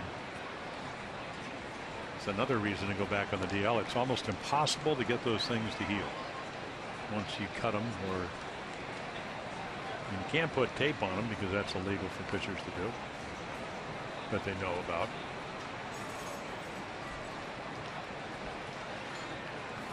Greg Smith, long time athletic trainer here, out taking a look. It's the thumb. Well, that's what it's kind of underneath the ball, and it stays underneath it, and then your fingers do the pulling down, or the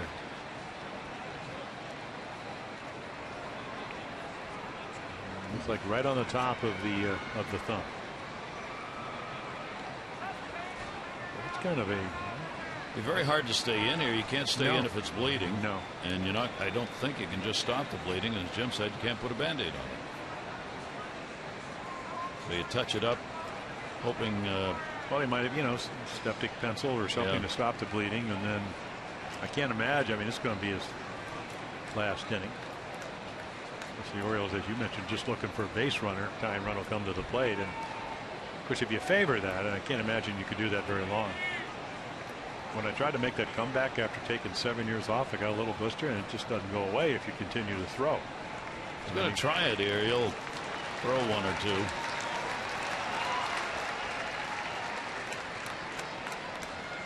Try to. Plus, it hurts.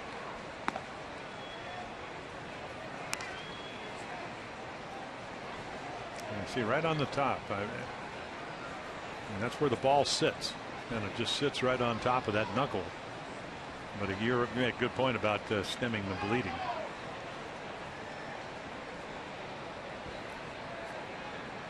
Can you towel off between pitches? They do it in tennis.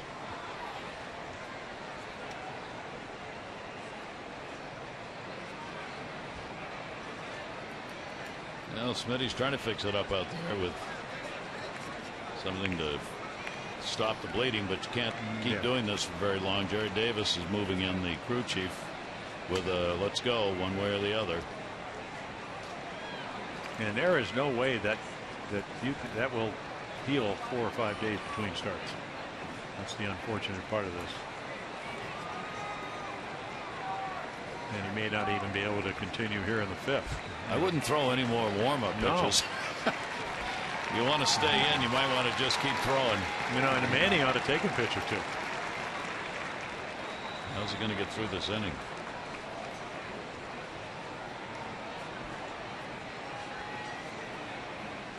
So that'll bring up Manny Machado. Machado with a base hit, and he is struck out. Manny with a 2-0 count on him. And he'll take the pitch, and it is in there for a strike, trying to get the final out. Remember, he's got to get through 5 here in order to be considered for the win. And there are 2 down here in the 5th. Pitch on the way, and that'll miss down low for a ball. Yeah, Mark Gubza, a former pitcher who does the television for the Angels, said actually it looks like that's the nail that when he throws the circle changeup, that 4-fingered nail has cut the top of his thumb. 3-1 delivery and a swing and a miss on it. 3-2.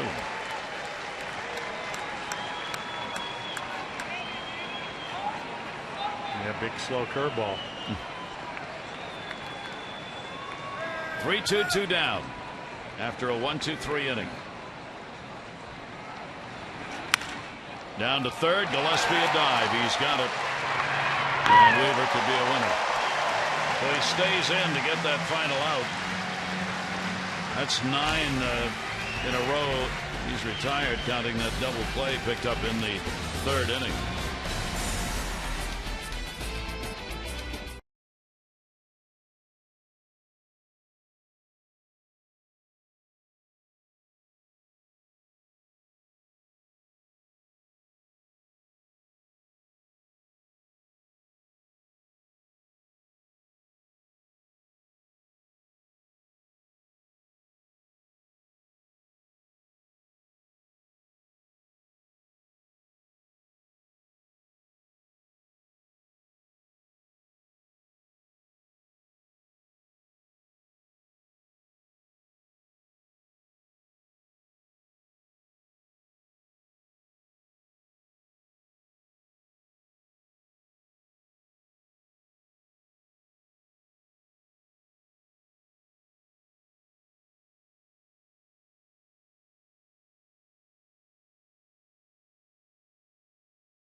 Times Orioles headed there after the game tonight, while contenders like Toronto and Houston and all the other AL West teams not named Mariners are gearing up for the stretch drive, and other teams are facing the reality that this isn't their year by selling off marketable players. The Mariners seem stuck in limbo.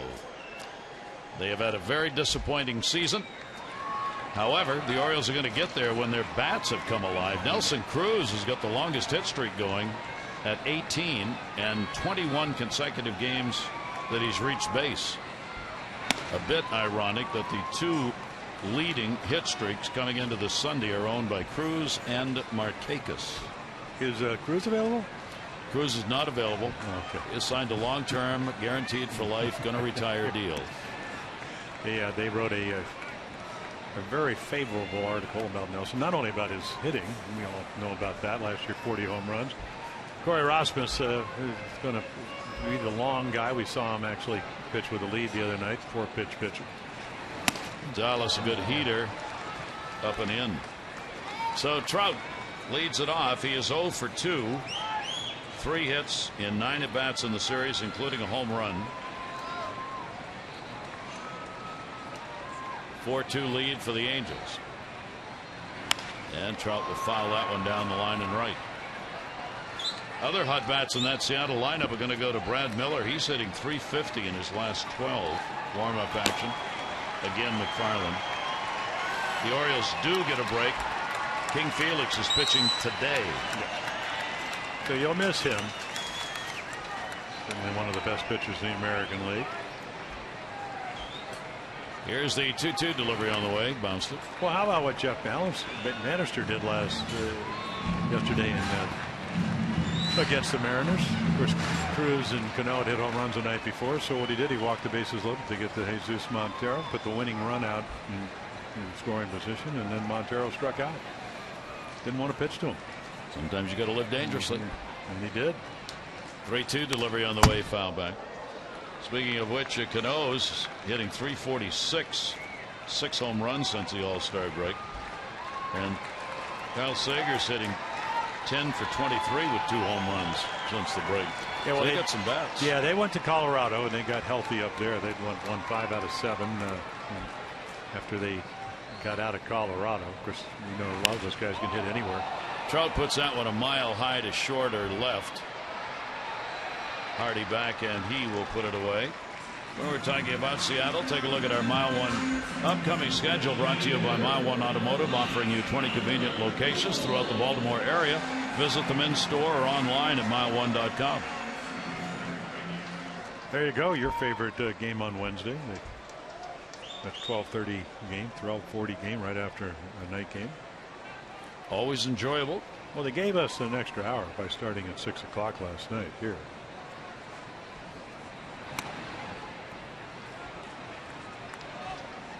Albert Pujols, 1-0 count. Pujols has flied out and struck out. So in a ball game where the Angels lead at 4-2, out hitting the Orioles 7-4, Trout and Pujols have gone 0 for 5. But David Murphy's got a 3-run homer. Calhoun's got a solo home run. Orioles have the RBIs. Wieters single, Scope double. Those came in the first inning off Jared Weaver. 2-0 delivery down the line in left field and foul.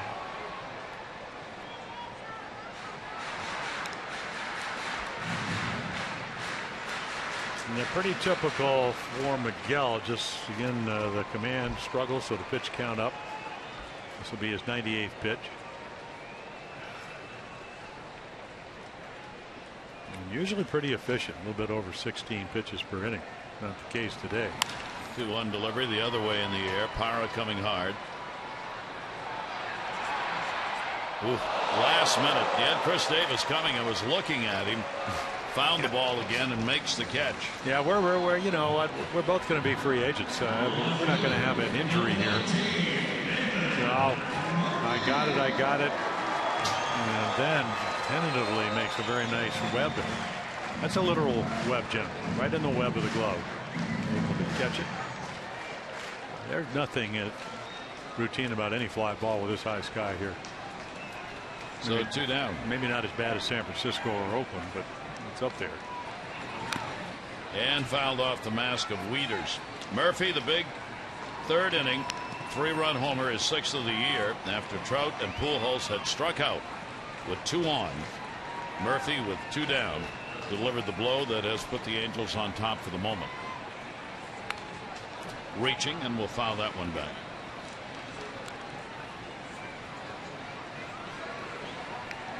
And an 0-2 count.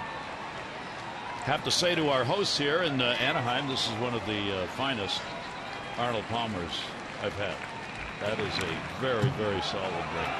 Play's got to be made, and it's not going to be in time. So Murphy is going to reach.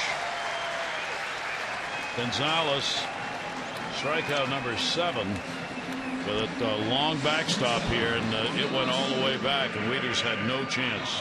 Yeah, 0-2 slider, and that's what I thought they'd throw him when he got behind him last time, and again almost hits his back foot. It is going to be called a wild pitch, and that will be it. Yeah, the old bounce, once it hits the dirt, automatically goes to the wild pitch, even though you get the strikeout. So McFarland will be coming out of the bullpen, and Gonzalez will leave. Could be the loser, can't win the ball game.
run. Calhoun makes it 2-1.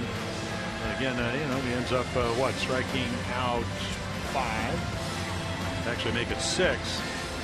A lot of good pitches, and then just a couple in the middle of the plate. The Calhoun home run, but the one that really hurt was the 3-run home run by Murphy on an 0-2 pitch. Those are the numbers for Miguel Gonzalez. It's time for a little relief for your car too. Visit Jiffy Lube for regular oil changes and help prevent damage and wear to your engine. Jiffy Lube, drive in today. So TJ McFarland, glad to be back 5 times up and down. Have options, will travel. It's Tomato, sinker baller, slider changeup. When the numbers are coming down, he does give up.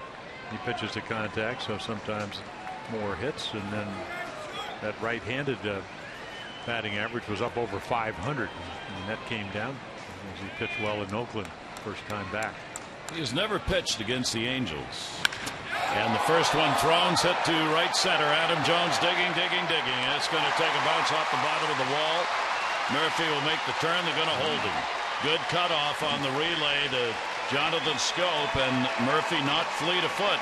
Had to hold up even though he was able to run with 2 away. Yeah, you figure, okay, they talk about how Trout and even Calhoun, higher average hitter. Watch this rebound. Perfect.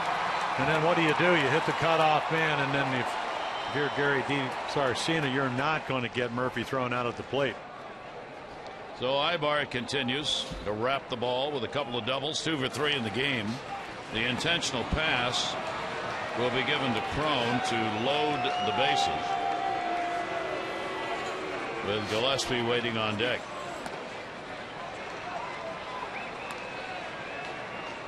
So the Orioles fortunate a run not scoring there. Had there been any kind of speed on the base paths, you would have been able to get in with the runner going on 2 down. Yeah, you get an idea of what pitching in relief in the big leagues is about. They have the scouting report. Okay, what does McFarland throw? 91 to 93. He did throw a couple of 93-mile-per-hour fastballs. They hit off of that. The word is they're going to get 3 left-handed starters, so Victorino is going to come off the bench. Get him some opportunities to hit here. Now Shane Victorino brought over for opportunities just like this.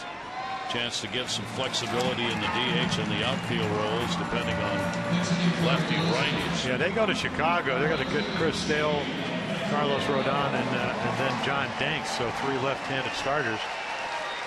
Victorino's hitting .310 against left-handers and a .190 against right-handers.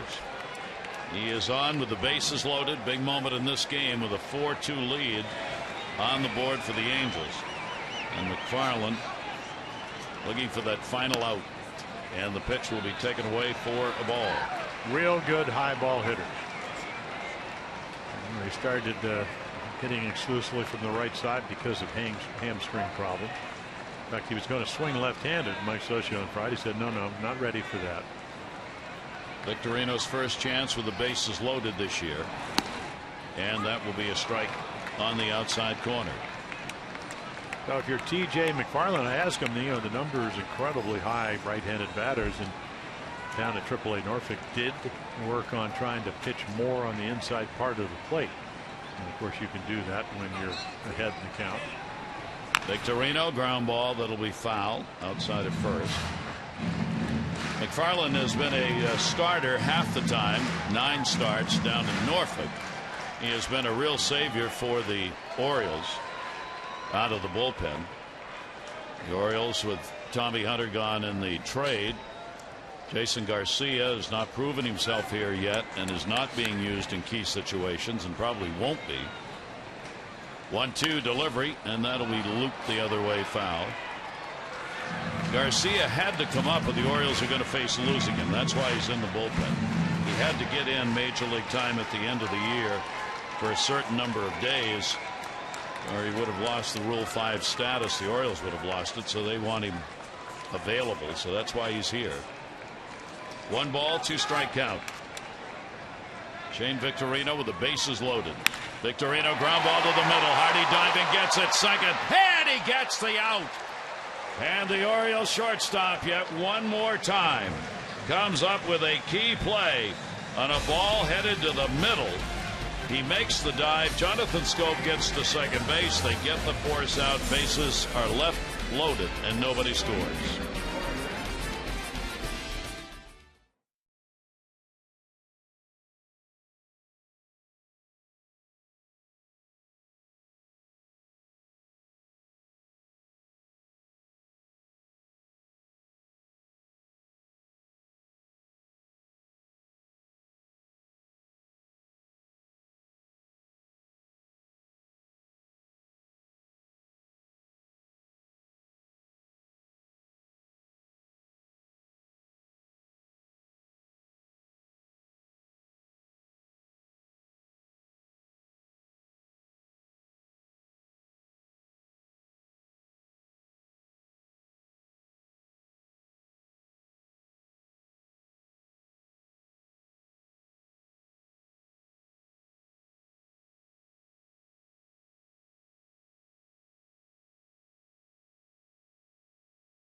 All those years, 0-4, 4-0, 0-4, so trying to get back on a win streak. Finessed his way through 5, gives up 2 runs early, went to the breaking ball and again baffled the Orioles. Didn't walk anybody, 7 strikeouts. Corey Rasmus comes on. The Orioles saw him on Friday night. Got 4 pitches, 92 to 94 the other night, and then a big curveball, slider, and changeup. So, you know, abdominal surgery last year, started 7 games for the Angels. Didn't win, but pitched very well. So this guy can pitch a little bit more conventional than Weaver. So let's see if the Orioles can do something with him. Rasmus will be facing Parra here in the 6th inning. A base hit, and he is grounded out. Jones and Davis, and the pitch will miss outside for a ball. Featherstone has come on to play at third base, with Gillespie being pinch hit for. There's been a defensive move being made by Mike Scioscia throughout the series, and that is a strike in the outside corner. So the Orioles down by only 2 here in the 6th. 7 left on by the Angels, a couple left on by the Orioles. Rasmus with the delivery, and that'll be down the left field line towards the seats, and foul. 1 ball, 2 strike count on Parra. Yeah, we haven't seen Joe Smith, who's their primary setup guy on Houston Street, their closer. Orioles bullpen, about 6/10 of a run better than the Angels.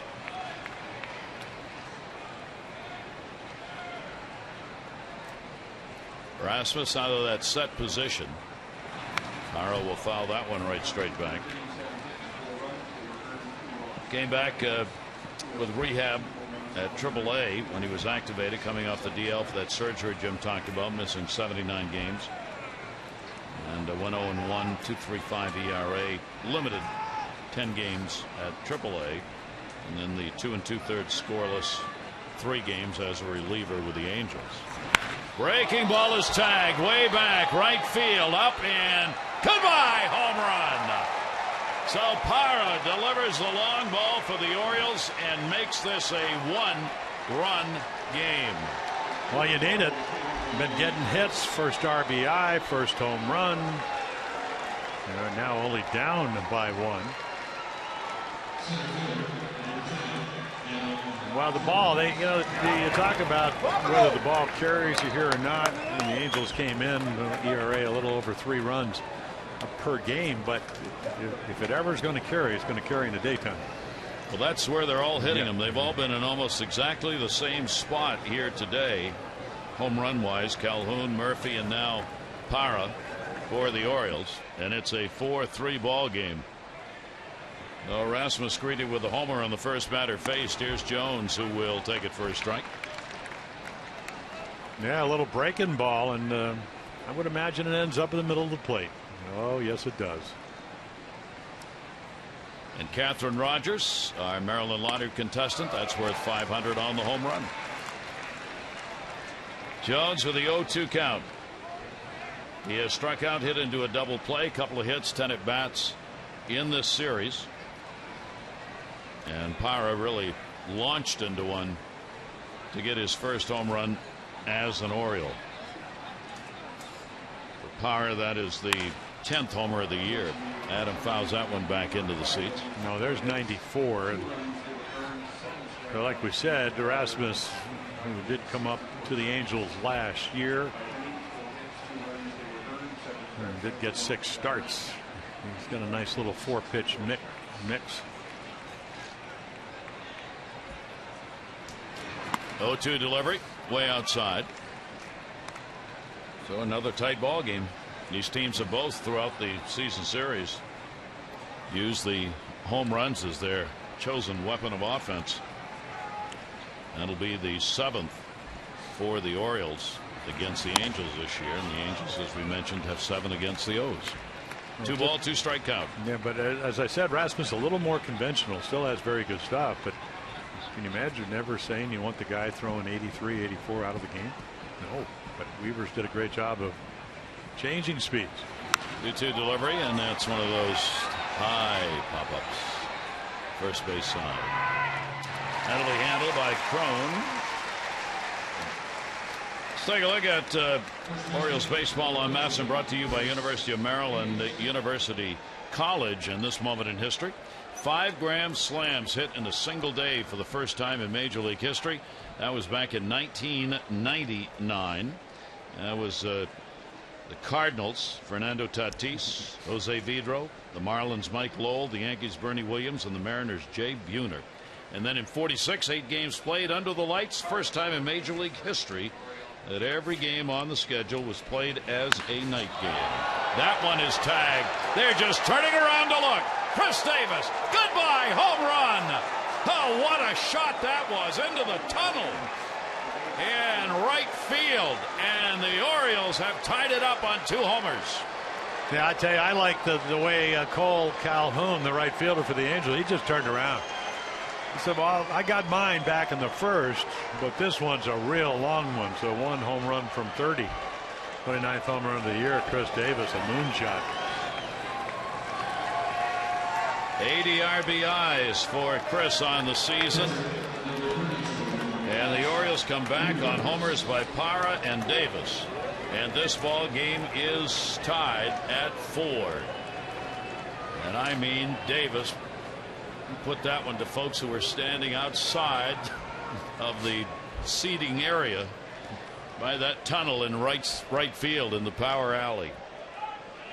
Catherine Rogers, our Maryland lottery contestants, liking this inning a lot. Swung on a miss by Wieters. Now take a look, and again, really red hot. Low fastball. That's kind of his strength. And then just golfs it. One delivery's foul back. Well, for the Orioles, home runs galore of late. This is the 9th time in the last 12 games that the Orioles have had 2 or more home runs in the ball games. 9 out of 12. Wieters, he'll take the pitch, and it'll be down low. So just like that, the performance by Weaver is, it's not nullified because he's given him a chance to win, but his chance to win is gone. And both starters are non-decision. Goes after one that's up and couldn't catch up to it.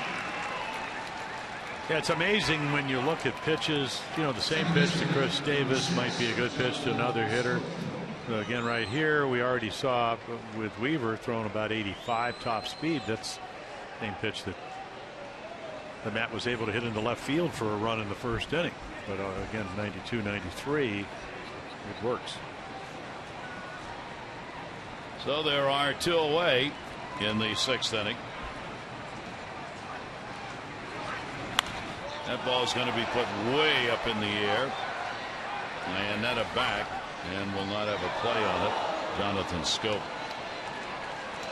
Yeah, so the day game runs per game.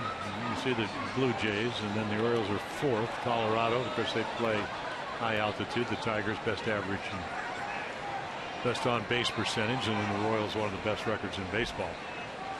The Orioles right up there with them. And you're one swing away with Jonathan Scope up there, as hot as he's been. Doubled and struck out. He'll take the pitch away. He's picked up an RBI. He's got an 8-game hit streak going. Has had a home run in this series. For Chris Davis, the 10th career home run against the Angels. 5 of the 10 hit here in Anaheim. Down to third base. Featherstone's got it.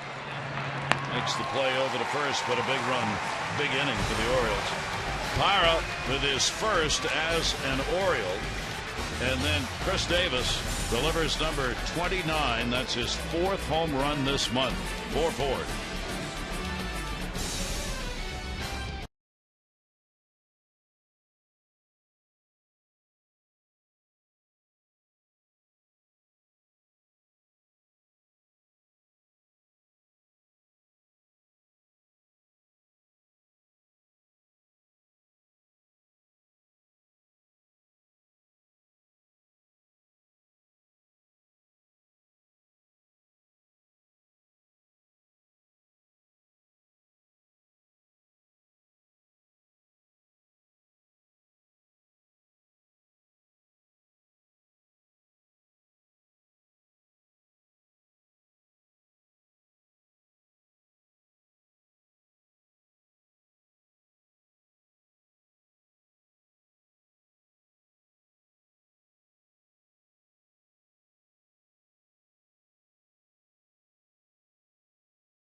The Maryland Fire Chiefs and Maryland State Firemen's Associations.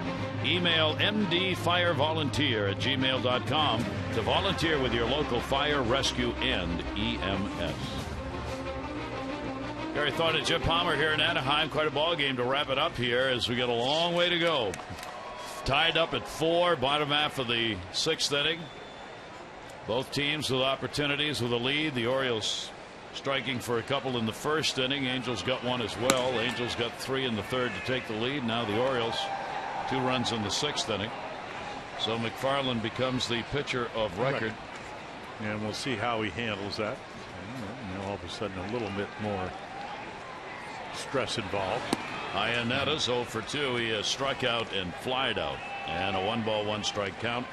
Giovitella top of the order and Calhoun are due up here in the bottom of the 6th inning.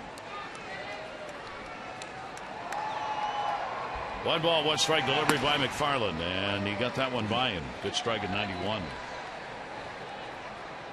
Salas in the bullpen. He has pitched in this series. He came in and got 1 out on Friday night. Nolan Rimo caught Logan. Ground ball will go to third. Manny Machado on a big hop. Ooh. Big stretch, close, called out. Well, yeah, he timed it. Manny kind of times it and then make a real good throw. And Alfredo Griffin, first base coach, kind of looked and said, "I'm not sure." Yeah, and again, I mean, this is pretty casual, and that's fine. But again, the throw, and he's played so well at third. Just kind of get it, and just in case. Not every throw is perfect, except your J.J. Hardy. Then they are. It's unbelievable. Giovitella 2 for 3, double single. Showed bunt. Leadoff batter in this ball game had been batting down in the lineup. in the number 8 spot in the first 2 hasn't seemed to matter. He gets hits. He's now had 4 hits, 9 at bats in the series. Giovitella came in with a 182 lifetime average against the Orioles. He's upping that. Pitch is away by McFarland. 2-0 count. Giovitella 256 off left-handers. 10 points lower than righties, but that's not much of a difference. 2-0 pitch on the way, and that's the base hit. He's a tough out. 3 hits in the ball game. This copyrighted telecast presented by authority of the Orioles may not be reproduced or retransmitted in any form, and the accounts and descriptions of this game may not be disseminated without the express written consent of the Orioles. 9 hits for the Angels. 1 on, 1 down. And Calhoun, who's had one of them, a home run, his 16th in the first inning, has drawn a walk and scored, and he has struck out. Calhoun hits the lefties pretty good, 264, 4 home runs. Yeah, and that's a pretty good number, especially the home run. But then again, he does get to play against him. Cole Calhoun will take it on the outside corner for a strike.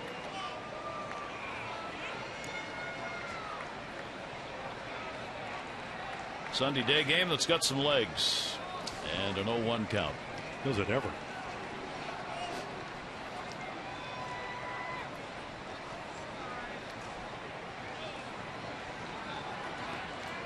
Short lead at first base.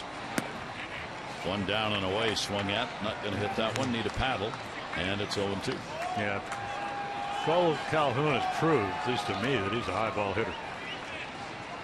And most lefties do like it down. Home run he hit off Miguel Gonzalez, kind of belt high, pretty much in the middle. David Murphy, also a better high ball hitter. He hit the 3-run home run on a high pitch.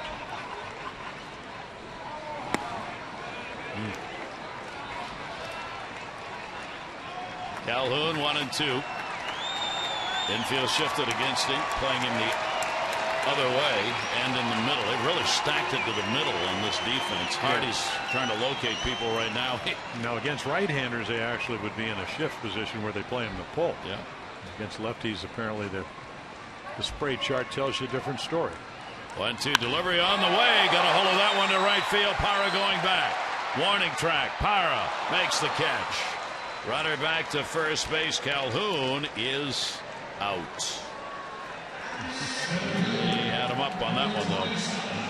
The Orioles are hosting a second social media night Tuesday, August 18. It'll be the Mets in town. Enjoy the Q&A with the Orioles closer Zach Britton and Orioles.com writer Brittany Giroli. You get a game ticket, light fare, exclusive T-shirt. Tickets start as low as $30. Space is limited. Go to Orioles.com/Birdland Social. Right field is playing like Fenway Park. Every time a fly ball's hit out there, everybody gets up. Your heart starts beating. If you're a pitcher, if you're a hitter, you get excited. Here's Trout. Orioles have held him down 0 for 3 in the ball game, 3 for 10. A home run in the series. Yeah, and you got to remember his power is to all fields. I mean, in the middle of the plate, it's got to be out of the middle of the plate. I mean, he can hit the low ball about as well as anybody.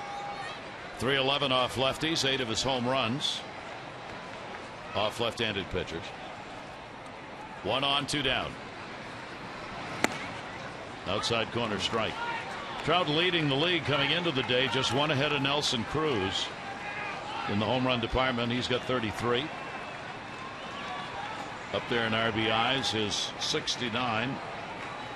Good enough for 7th in RBIs, and he's 9th in average. 1-1 delivery on the way, and Trout the other way and foul. Jason Kipnis has now taken over as the league leader in average at 326, which is much lower than Miguel Cabrera, but Cabrera, because of the DL, has now not had enough at bats to qualify. So he had been the leader for a long time while not playing, but not anymore. That really opens up that batting average lead for a lot of players. 1-2 pitch on the way to Trout. Ground ball to third. Manny Machado, big hop. Got to go to first with it and gets it there in time.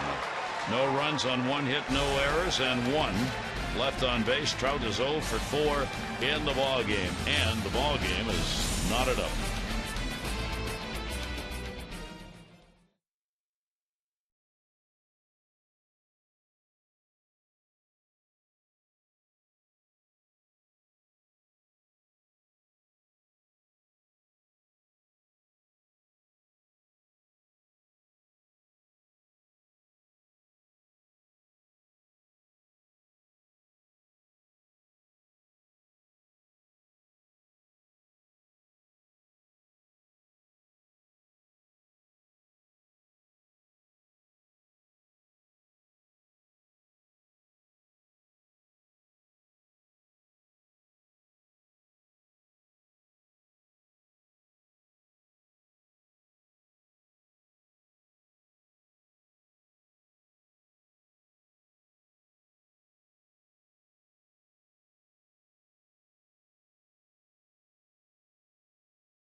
Toronto defeated New York 2-0. They swept the Yankees at Yankee Stadium. First time since 2003. The Yankee lead over Toronto is now a game and a half. Boston beat Detroit 7-2. Bradley Jr. 2 for 5, a home run. A couple of RBIs in that one. Boston out of it, but taking a look at their players for next year, including Bradley Jr. Tampa Bay, they're still in the wild card run. They beat the Mets today 4-3. John Jaso had the 2 for 3, a double 3 RBIs. And so with the Mets losing, Nationals losing, it remains a game and a half separating the Mets and the Nationals in the National League East. And Jim just looked and told me Nelson Cruz has hit another home run. Yeah, solo shot.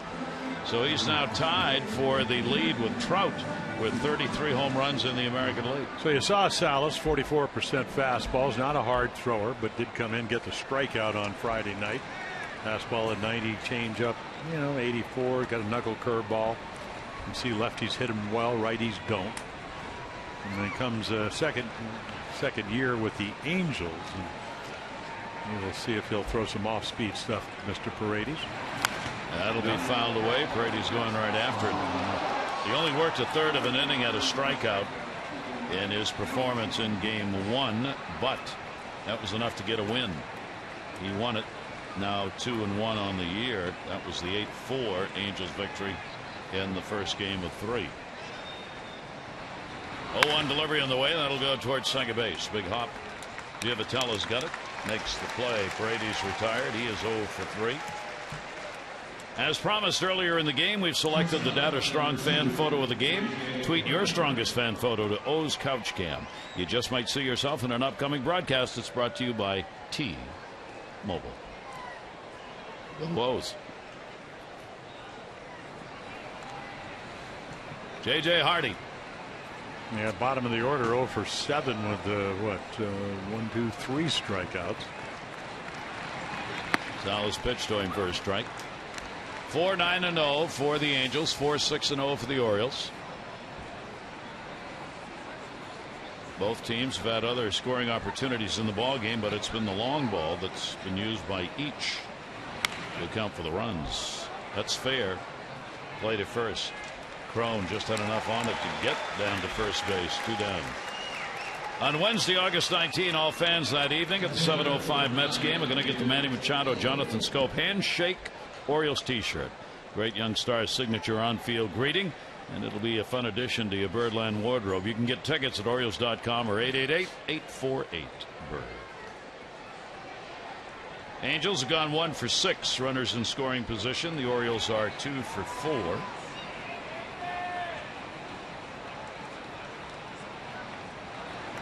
Salas's delivery. will miss down and in. 1-0 count on David Lowe. David getting his first at bats in the month. Has gone 0 for 2, couple of strikeouts.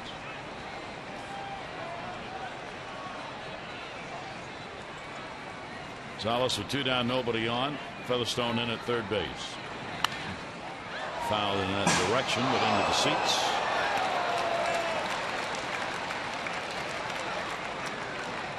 Gonzalez, Orioles starter, 4 runs, 7 hits, 4 2/3, non-decision. Jared Weaver coming back off the DL, 2 runs, 4 hits over 5. He too, non-decision. They both struck out 7. Yeah. Weaver didn't walk anybody. Gonzalez walked a couple. Strike on the outside corner. Little late call there, Lowe thought, as he turns around to look at Will Little, the umpire. Well, Fernando Salas, again, as we said, not overpowering, in and out. He learned to pitch in the Cardinals organization after coming from the Mexican League. 1-2, swung on a miss. 3 strikeouts for Lowe in the ball game. Retires the side in order. 7th inning stretch time from Anaheim. Game 4-4.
Calhoun hits his 16th home run of the year.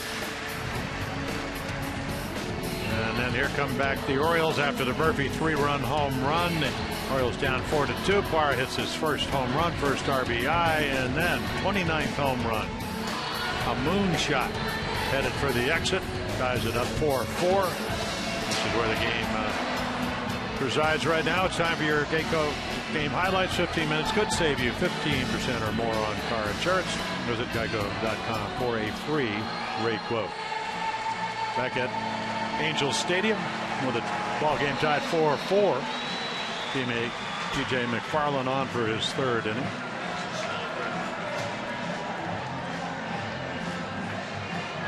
Angels will set up Pujols, Murphy, and Ibar, 3 scheduled hitters here in the 7th.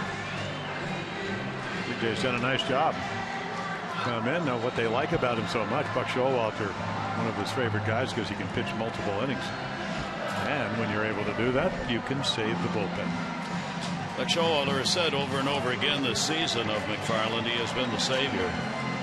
Well, former Rule 5 guy, so he's not one of these guys that's going to light up the radar gun, but hard worker. You know, last year maybe they said, slider not sharp enough. What did he go down? He went down to Norfolk, back and forth because he has options, worked on it. This year, righties hitting him a little bit better. Okay. I said, what did you work on? Well, maybe run the ball down and in, try to get that front hip two-seam fastball that gives him another look. Apparently got his job set out for him here with Pujols coming to the plate with 30 home runs. Pujols will be followed by Murphy and Ibar. Pujols and Trout are 0 for 7 combined in the ball game. 3 hits for Pujols in the series, 3 for 11. So Pujols gets a look at the left-hander here in the bottom half of the 7th inning. Infield will play him to pull. He shifted around on him, and the pitch will be in the outside corner for a strike. For Albert this year, just 209 off left-handers. O'Day getting ready in the bullpen. 209 off lefties, 274 off right-handers. And the pitch is inside, scuffed across the plate. Lord forbid we should use a ball that has a scuff on it. So throw a new one right out there. God forbid, yes. 1 ball, 1 strike count.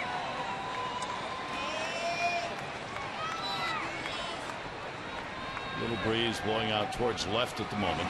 Pujols towards first. That's a fair ball. No. Foul. Yeah. Huge break. Foul.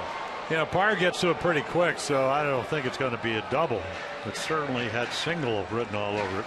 Tony Randazzo, first base umpire, right on the line. And Mike Scioscia's still coming out.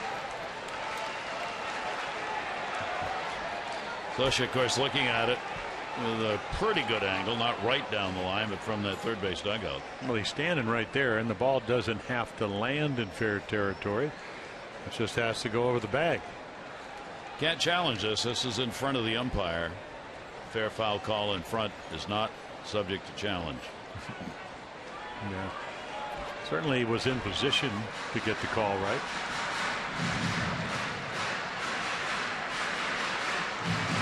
So 1 ball, 2 strike count on Pujols. We actually had a manager come out to talk about a play. How about that? Because he knew. How about that? Yeah, that's the old days. Old days. Pujols waiting on him. McFarland's delivery put up in the air to left field. Low. Will make the catch. Pujols has an 0 for 4. 3 of those are fly ball outs in the game. Well, you know what the intention was. And that's all right. Keep it out of his zone. Yeah, I would say, what Mike Scioscia, I think, first year in the big leagues was 1980. He was talking about. He said, "What's the minimum now? What was yours?" I said 7. He said, "Mine was 31." And he said, "My mom thought, how you're making all that money, son?" She was a school teacher. She never made more than $14,000 a year. So $31,000 his rookie year, which was the minimum. And he would go on to have a nice little career. Both as player and manager. Murphy, the big home run in the ball game. 3-run shot came in the 3rd inning. He also struck out, reached base on a wild pitch, and he has picked up a single. 1 ball, 1 strike count. 7th inning, game tied at 4-4. Yeah, Murphy, when he played for the Rangers, played a lot against lefties. In fact, going to miss on that one. When Ron Washington was the manager, he said, "I want to play every day." Has there ever been a player who didn't say that? Right, but he goes, Ron says, "You know what? Hey, here's the deal. We're making $4 million a year. We have a chance to go to the World Series. We have a real good team. We've got other players." Down to first base. Big hop will be played to the bag by Davis. So you have a choice. So Ron says you got a choice to make $4 million, a chance to get the season, play on a winning team, or we can look around, see if there's any interest, and then you'll still play against right-handers, and you won't maybe make $4 million, and you won't have a chance to go to the World Series. So what do you want to do? Got traded to Cleveland. There you go. Answer. Or actually went as a free agent, but 2 down here, nobody on. Ibar, a couple of doubles, and he is hit into a double play. He's bunting for a base hit, fouls it off. You got Scioscia and Buck Showalter, very close managerial numbers for Scioscia. He is 28th now all-time in wins, 1,389 managerial wins. And right behind him is Buck Showalter. Buck's got 1,315. He is 31st. So Buck 31st in wins. Scioscia 28th in the air to right field. Parr's got this one lined up. Real good inning for McFarland, as usual. He retires the side in order. We've completed 7. Ball game tied. Take a look at our Honda do-ups. Manny Machado, Pera, Jones.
Seattle. Wei Chen will be on the mound, but Alvino will make the start against him. 3-game set, first one in Seattle. Our coverage on MASN 2, 9:30 O's Extra, presented by Jeep, followed by game coverage at 10. All the access you need right here on MASN. Well, there are the Mariners, so 9.5 games back, and then Cruz another home run today. Nuno they know because he used to pitch with the Yankees. They saw Walker early on. Iwakuma back from the finger issue. Very kind of a finesse right-hander, knows how to pitch. Afternoon game for him. And the 8th inning, and the top of the order. Manny Machado a base hit. He is 1 for 3. Salas on the mound, working his 2nd inning. Rasmus came on for Weaver, gave up the 2 home runs in an inning that tied the ball game up.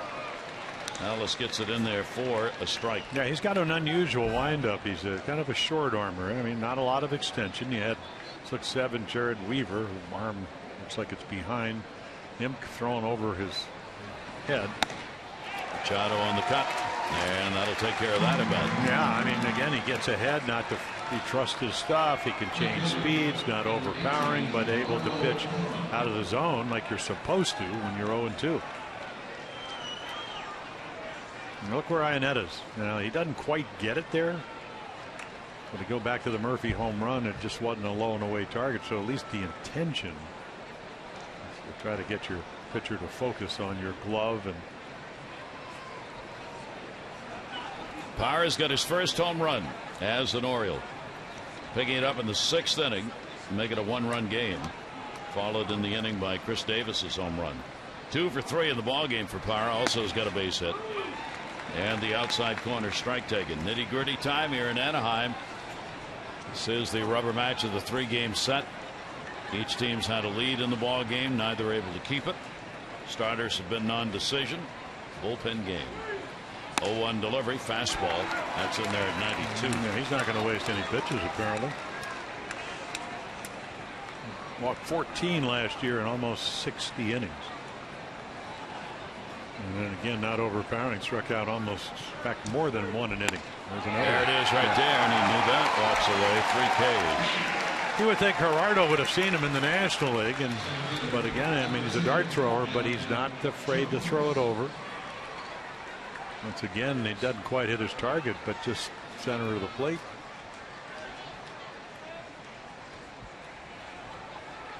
So a 2 down, nobody on. Here's Adam Jones. Adam looking for his first hit. 0 for 3 in the ball game. He is 2 for 11.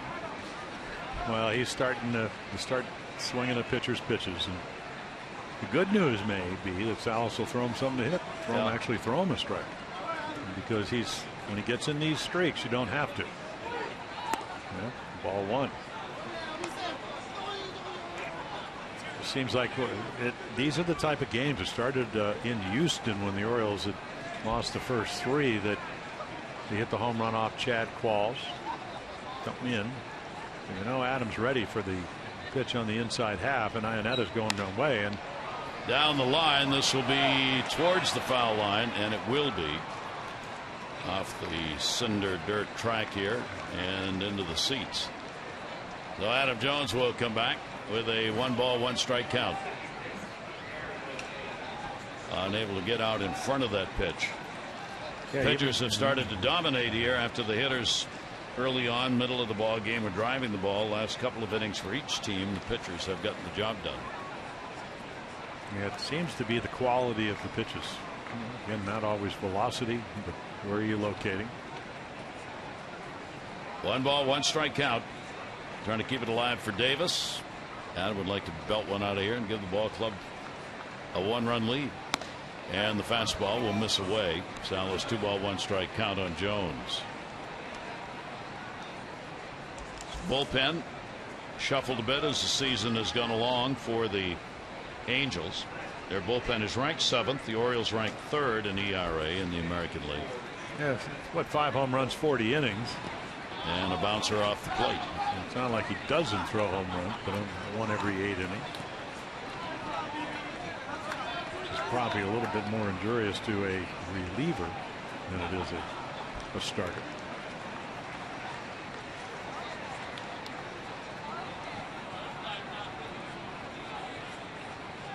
That's a 3-1 delivery on the way, and he will get the walk. So indeed, Davis will get an opportunity.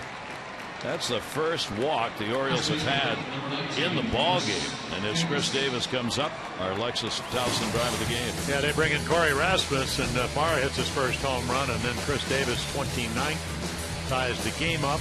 Moonshot that goes way up into the bleachers here in Anaheim. Drive of the game brought to you by Lexus of Towson, the area's #1 volume Lexus dealer 5 years running. See why. LexusofTowson.com.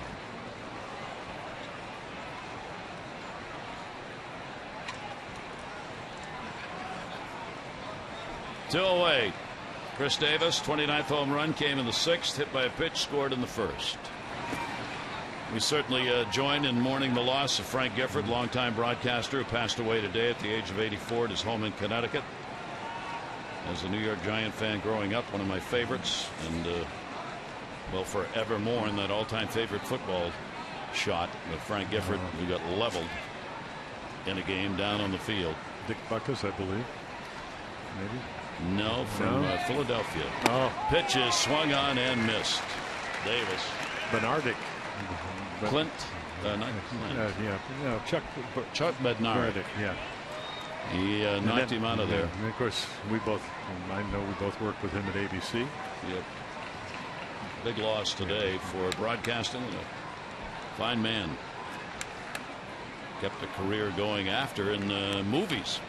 He appeared in some dozen movies after he finished up playing football and broadcasting, and he's the last of the original members of the Monday Night Football team with Cosell, Dandy Don Meredith, and Frank Gifford. They were the original threesome. The GIF.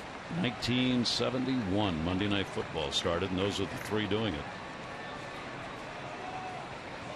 Pitch on the way, and Davis will foul that one back off the fist. Jones on at first base, 2 down here in the 8th inning. Yeah, Sal's one of those control guys, so if you've already seen, if you throw one down in the middle, that's where the home run was. So he's just going to try to run the ball right on the inside corner, and that's how he gets his outs. He can go in, he can go away, he's got the change up, try to fade it away from you. And of course, Chris is just hoping he makes a mistake out over the plate. Pitch on the way, 1-2 delivery will be taken down low. And there's the changeup that acts like a splitter. Good late life. Yeah, looking down at the seams, because that's what you're going to throw when you pitch, and you've got to grip it some way. 2 ball, 2 strike count. Have you seen the movies That's My Boy, The All-American, Darby's Rangers, and Up Periscope? Those were Frank Gifford's They movies. were all movies Frank Gifford that appeared in during the off-season in the 50s. He was in feature films. Obviously, very handsome man. Yeah. 2 ball, 2 strike delivery on the way, and a swing and a miss. So Davis goes down swinging, and he strikes the side out. 4 Ks in the game for Salas. Runner left on. Bottom of the 8th coming up.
goes to the bullpen again.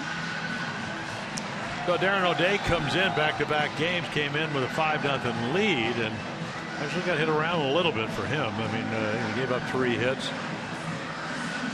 Great play on a tentative sacrifice fly off the bat of David Murphy that Adam Jones threw out Trout. Again, the average very low. Lefties hit him better than righties. Home runs, not a whole lot of them.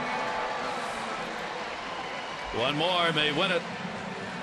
Who can get it as we go to the bottom half of the 8th inning? So Crone, Featherstone, Iannetta will be due up. Street warming up, the closer. Where Darren O'Day, a couple of games this year against Anaheim, a run on 4 hits in those ball games. And that one he had to reach for and fouls it off. Crone getting the start at first base in the ball game. An intentional pass, has struck out and has singled. He has not faced O'Day before. C.J. Crone, 7 long balls, 1 in this series on the year. 0-1 pitch to him and came in and up to him, fouled right back. They're in and way up. So let's see, last night base hit by Trout, left center, then Pujols a single to right field, and then the great play by Jones, and then Ibar would slap a single up the middle.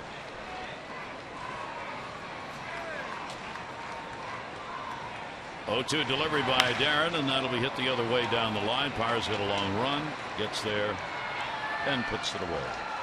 Crone retired, 1 down in the 8th. Follow the Orioles wherever you are with MLB.com at bat, #1 app for live baseball. At bat, up to the moment, at any moment. You get in-game highlights, live look-ins, replay reviews, and more. MLB.com at bat for your smartphone or tablet. The old wake 'em up. number 22 there. Wake him up. Maybe going extras. We really need any reason to go to Seattle. Yes. Down the line, and that will be foul. That's what I figured. One of those. Already knew the answer. You knew the answer to that. Chance for one good dinner. Yeah. Going by the wayside as we move along here. 0-1 count, 1 away. Featherstone getting his first at bat, came on to play at third after Victorino pinch hit for Gillespie, starting third baseman. Well, pinch runner, defensive player, Rule 5 guy. Coming right out of Double-A. And he was in the Cubs organization. They took him off the 40-man roster, and the Angels snapped him up. 1 ball, 1 strike count. Orioles bullpen after a little rocky start in April. Since then, they lead the American League, second in the majors in ERA at 2.4. Darren right now is third in the majors among relievers with an ERA of 1.28. 1 ball, 2 strike count. Featherstone will watch that one go by and take it. Evens it up at 2-2. Tough ball game to finish up with here, but these two teams evenly matched in the numbers department. 58 wins for the Angels, 56 for the Orioles. A lot of numbers look very similar, and they're playing that way here on this Sunday. 2-2 pitch, that one looped in the air. That should fall. Base hit. No chance for anybody on that one. Countless times in this series we have seen them with 2 strikes cut the swing down and then just put it in play. Perfect pitch, low and away.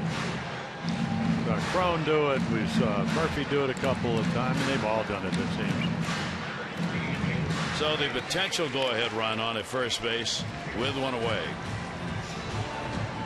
and we will get a pinch hitter, it looks like, coming out of the dugout. Iannetta's due up. DeJesus getting the bat ready to go. And will make his way to the plate. Yeah, only 1 for 5 off of O'Day, but of course you got your closer warming up. love to get a run here, going on the road tomorrow to Chicago. And Featherstone doesn't steal a lot of bases, 2 out of 3, but he's got good speed. Left-handers 255 off Darren. Right-handers 171. So Mike Scioscia goes with a matchup to get a left-hander in. DeJesus one away, runner at first base, and he will foul that one back. DeJesus still trying to loosen up as he stands in coming off the bench.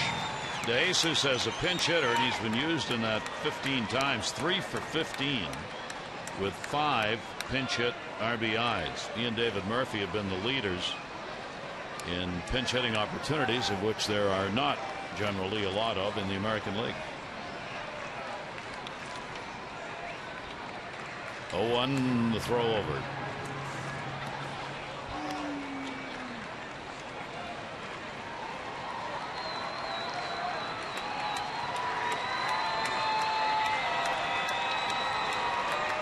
Bottom of the 8th inning, tie game.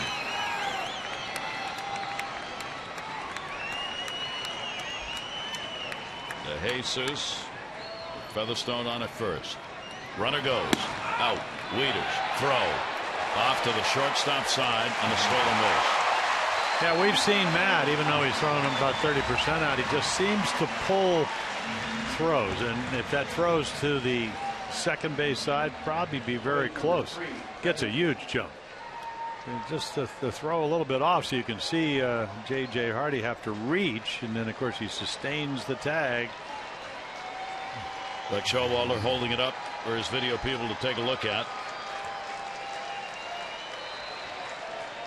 No reason not to at this point. And play on. Yeah, who do you want to pitch to? Again, we told you only 6 at bats with 1 hit. Angels are 1 for 6 in these situations in the ball game. 1 ball, 1 strike count to DeJesus. Chance for a go-ahead RBI. O'Day with a long look back. DeJesus on a swing and a miss on a pitch that was up and away. Good pitch, good location. So 2 for 26 since he was picked up with the trading deadline for the Angels. DeJesus a 1 for 8 in the first 2 games of this series, starting both of them. 1 and 2. Hardy holding the runner at second. O'Day's delivery inside. Brushes him back a little at 89 and a 2-2 count. Yeah, not a hard thrower, but again, he has to make his pitches, and he can take a little bit off, sink it down and away, backdoor slider it. And outfield very, very shallow. 2-2 count. Hardy backs off. Bigger lead at second for Featherstone. And down the line, more of a protection swing, and fouls it off. Well, that's what they've done so well. And obviously Trout doesn't do it a lot pull holes, but we've seen them get 2-strike pitches by going the other way. It's funny when you talked about the fact that, Gary, that they struggle for runs. Most teams air it out, swing harder. This team has actually backed off a little bit. DeJesus has not drawn a walk since joining the Angels. 9 strikeouts. 19 walks, 48 strikeouts on the year. Matt another good pitch. O'Day down and away to him, so he gets the K. Runner remains at second base, and there are 2 down. Yeah, you pitch hit, and the result's pretty much the same when you make a quality pitch. So the ball up and in just makes that outside corner seem a little bit more distance. David DeJesus couldn't cover the outside part of the plate. Giovatellis had 3 hits in the game, a double and 2 singles. He is 3 for 4, not getting a hit off O'Day in the 4 times he has faced him. Runner at second, 2 down. Leadoff batter today for the Angels. O'Day's delivery to him will be inside for a ball. Bottom half of the 8th inning, Angels trying to get that go-ahead run on the board. Their lead in the ball game had been 4-2 going into the 4th inning. The Orioles tied it up in the 6th. The home runs by Parra and Davis. 2 solo shots to tie it. RBIs the others in the first inning, Wieters and Scope. Featherstone off second. That's there for a strike. Giovatello just looking on that one. Yep. That's not a bad idea. I mean, you get 3 strikes to hit. He has worked the count well. In fact, he's got 3 hits, but he's hit the ball well 4 times, and they've all been up in the zone. And we know Darren O'Day is aware of that. 1 ball, 1 strike delivery. Had a hitch on that. Didn't think it was going to be in there and gave up, and it's a strike, 1-2. Well, you got low and away, and then you got the front door, and that's down and in. And a lot of the right-handers, I saw Giovatello for the second strike give up on that pitch. O'Day's got him where he wants him here with a 1 ball, 2 strike count. Giovatello's been outstanding late in ball games. 397 late close games. 1-2 delivery to him, and not this time. O'Day will get the strikeout. So Darren comes on and gets it done. No runs, 1 hit, no errors, and a base runner left on. Here we go to the 9th.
By Southwest Airlines. Book your low fare now at southwest.com.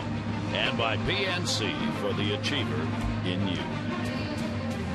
We go to the 9th inning. Perez will come on to do the catching. Iannetta out of there having been hit for. And since it's a home game, Ty in the 9th, the closer. Yeah, Houston Street came over last year. You kind of forget from year to year. The Angels won more games than anybody in baseball, and he was a big part of it. Again on July 22nd, got his 300 save. He's not a hard thrower. You know, he's a finesse guy. He's going to make his pitches, a lot of sliders. And of course, I remember an article years ago, they said, are you nervous when you come in closing games or pitching in tie games? He goes, no, I've done this thousands of times. Now the University of Texas. So the Orioles will try and put one up here in the top half of the 9th inning with Wieters, Scope, and Paredes due up. Good job by Salas. 2 innings, 1 hit, a walk, and 4 strikeouts out of the bullpen. Yeah, he was terrific. He forces you, as Matt Wieters will step to the plate, to cover. I mean, really covers. I mean, you got to cover in and out, and just take a little bit off. You know, his average stuff doesn't even touch 90, but again, the quality of his pitches can be good. Street will miss with the first pitch outside for a ball. So Matt Wieters will lead it off here, either with 1 out of the yard or just get on. 0 for 1 against Street. Down to first, that'll be foul. 4-10-0 for the Angels. 4-6-0 for the Orioles. The bullpen's ball game. Gonzalez, Weaver, the 2 starters, indeed in this. And the bullpens have done a good job Rasmus touched up for the 2 runs on homers in the first inning for the Angels, while McFarland and O'Day have held the Angels down. Wieters with a 1-2 count. Yeah, just turned 32 did Houston Street, and of course rushed to the big leagues with Oakland back in 2005, so very young. And he's never going to get anything straight, and he's never going to try to give in. Houston Street's delivery to Wieters will be foul back. So run it away, take a little bit off, cut it in. Oriole bullpen. Rock the right-hander. Zach Britton on the left with the Matterhorn behind him. Or was that the Rocks? That might have been the Rocks. It's the Matterhorn. We're in trouble. It'll be a long trip to Seattle. 1-2 delivery on the way to Wieters, and he'll pop that one up. Yeah. Shift was on. Shallow left. Still going to be Featherstone who goes back to get it. Third baseman. I'm at the Disneyland Matterhorn. Yeah. Good ride though. One away. Jonathan Scope double RBI in the first inning. 1 for 3 in the ball game. Street gets the first out. First batter faced. 1 game against the Orioles this year for an inning. No runs on 1 hit in that ball game. Lifetime. Street, this will be his 16th appearance. 15 in the 3rd innings. 3 runs on 9 hits lifetime against the Orioles. Straight up 1-0 count on Jonathan Scope. Paredes waiting on deck.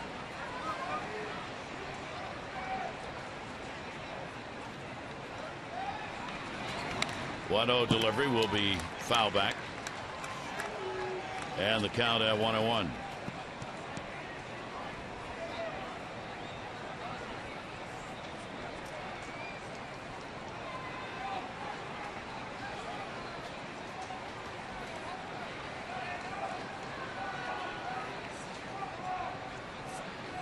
First base side, the delivery, and that will miss. 2 ball, 1 strike count on Jonathan Scope. That herky-jerky windup that he has. Scope has faced Street only once, 0 for 1. Another math major in the sense that he's going to add and subtract, and I am sure that they have informed him that Jonathan Scope, real good high ball hitter. So you want to try to stay out of the upper reaches of the strike zone.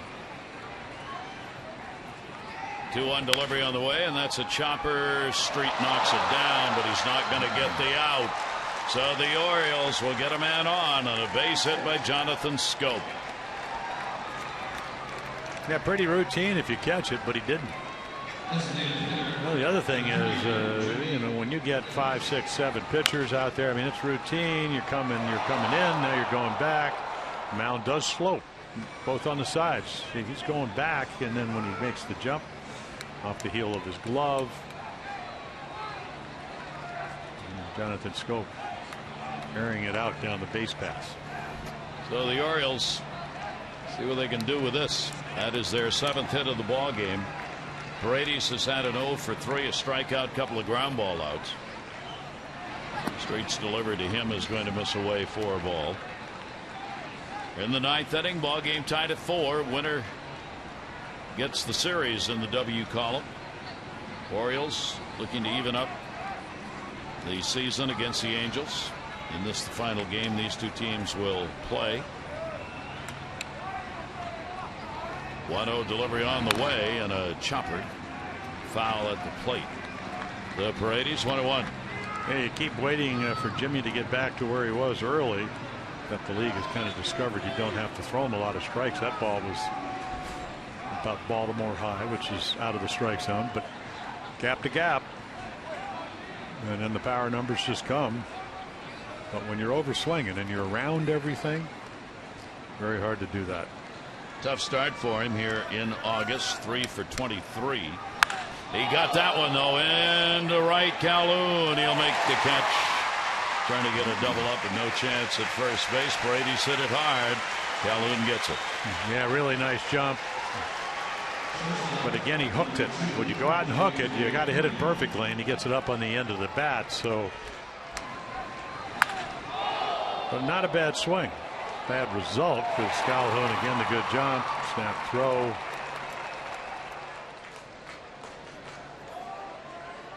So 2 down. Here is Hardy, who is 0 for 3. Yeah, now Houston Street will just try to stay out of JJ's happy zone, which is, middle in. 2 down, 1 on. Hardy goes after the first pitch, pops it up. Not a lot of room in foul territory, and not enough to make a play. He actually got a pretty hittable pitch. It wasn't away where Perez put the glove. Hardy 1 for 2 off straight. Yeah, their outfield is real deep. They move back. Trout's not in the outfield. Yeah, he's in the. He's Whittier. He's up in the greenery. La Habra. Yeah, look at that. Maybe closer to Fullerton. They are all about 3 steps off the warning track all the way around, trying to prevent the gapper. Which you could still do if you actually drive one, but again, if they hit some kind of fly ball double or maybe extra base hits, probably get to it before Jonathan Scope can. In the dirt, that's going to bounce all the way to the backstop and down to second base. Well, that kind of changes everything. Wild pitch.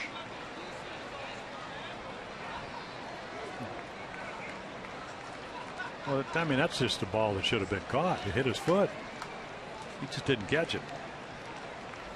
And actually, the ball did bounce. It just hit his right toe or outside of his foot. Not my call. No, it doesn't really matter. The runner gets the second. J.J. Hardy in scoring position with 2 away. Well, that was a catchable ball. It puts the potential go-ahead run at second, and now they move into a more conventional defense in the outfield. So Hardy with the chance here. Scope the big lead at second.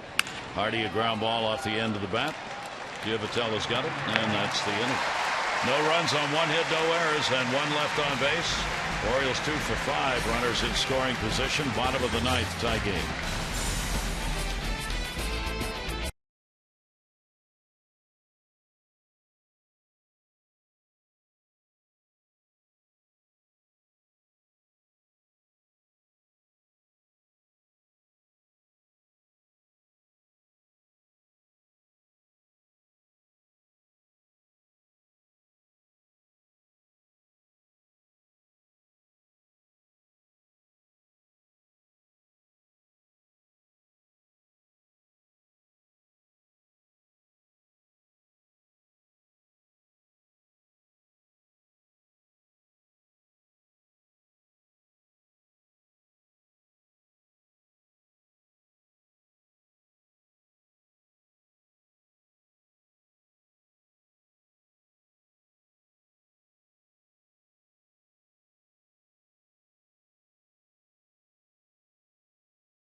The bottom half of the 9th inning as the Orioles' Chris Davis, Parra delivered home runs in the 6th inning that tied the ball game up, took away the 2-run lead.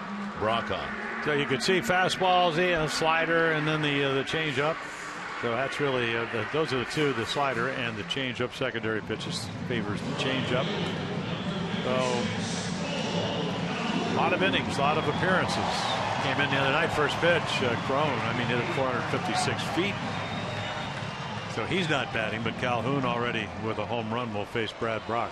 Done a real nice job for the Orioles this year. Orioles bullpen has done another outstanding job. O'Day coming out of there, giving up just the 1 hit. Cole Calhoun, bottom of the 9th inning, ball game tied at 4. And Brad Brock's delivery to him will be a swing and a miss. Yeah, his changeup is like a split-fingered fastball in the sense that it's got good movement, it's got good velocity, goes down when thrown properly. Very rarely makes a mistake with it. And then, of course, Calhoun, Trout, and then Pujols, all capable of hitting home runs. 16-33. Calhoun puts it up in the air to left, low, coming in. Checks Hardy off and makes the play. So Calhoun retired, one away here in the bottom of the 9th inning. Well, this guy will get you on the edge of your seat if you're an Angel fan. Trout coming up. Trout a 1 for 2 off Brad Brock. He is 0 for 4 in the ball game and 3 for 11 with a home run in the series. Nelson Cruz has tied him for the league lead in homers with 33. 1-0 count, one down. Brock trying to send us on to the 10th inning. 1-0 pitch. And the miss inside. Count goes to 2-0. Well, the scoreboard tells you how you have to pitch. You cannot give in to last year's MVP. Tied with Nelson Cruz for the home run. I mean, you got to go to the extremes, corners. 2-0 delivery. Trout just won't swing until that first strike is thrown. But you never know that, though. That's the problem. Yeah, anybody took that one. It was up and in. All three pitches he was waiting on. 2 ball, 1 strike count. And Brock, Brad, very wasting a lot of time, ready to pitch. Trout steps out, slow him down a little bit.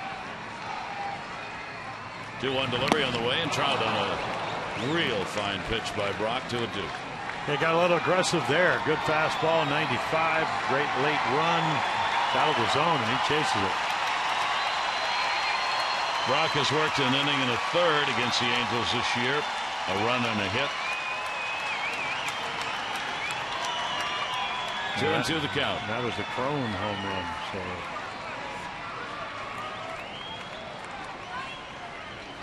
Trout again stepped out. That's right there. That is right there.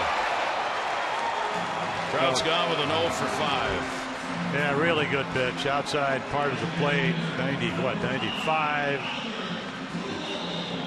Or maybe a little more than that. Our guns got him at 98. But look at the glove. You see Wieters drag it back. I think Trout thought it was outside. Close enough, apparently. 2 down, 9th inning. Here's Pujols, 0 for 4, 3 fly ball outs and a strikeout. 2 for 3 lifetime off Brad Brock. Outside for a ball. Got to give Keith Jackson notice here. The original report that came out in the news stories was that Frank Gifford, whom we talked about, who passed away, was on that first Monday Night Football crew. He was, but he wasn't the lead announcer. Keith Jackson was. That is fouled off down the line in right. It was Jackson, Meredith, and Gifford. Yeah, then they morphed into that. Yeah, I always thought what was so interesting about that, Trevor Gott, we saw him on Friday, hard-throwing righty, was the first prime-time sports television in Ireland. And they got 3 different diverse people to do it. 1-1 delivery on the way. Well, it was as much about entertainment as it was the football. In fact, it was more about the entertainment than it was the football. He had a lawyer who made his reputation with Muhammad Ali with Howard Cosell. You had Dandy Don Meredith, who was a great quarterback, irreverent, and then you had, as you mentioned, a really good-looking guy, Frank Gifford, who had been a great man, a New York personality, even more so. 1 ball, 2 strike delivery on the way. Brock will just miss down low with it. 2-2, 2 down, 9th inning.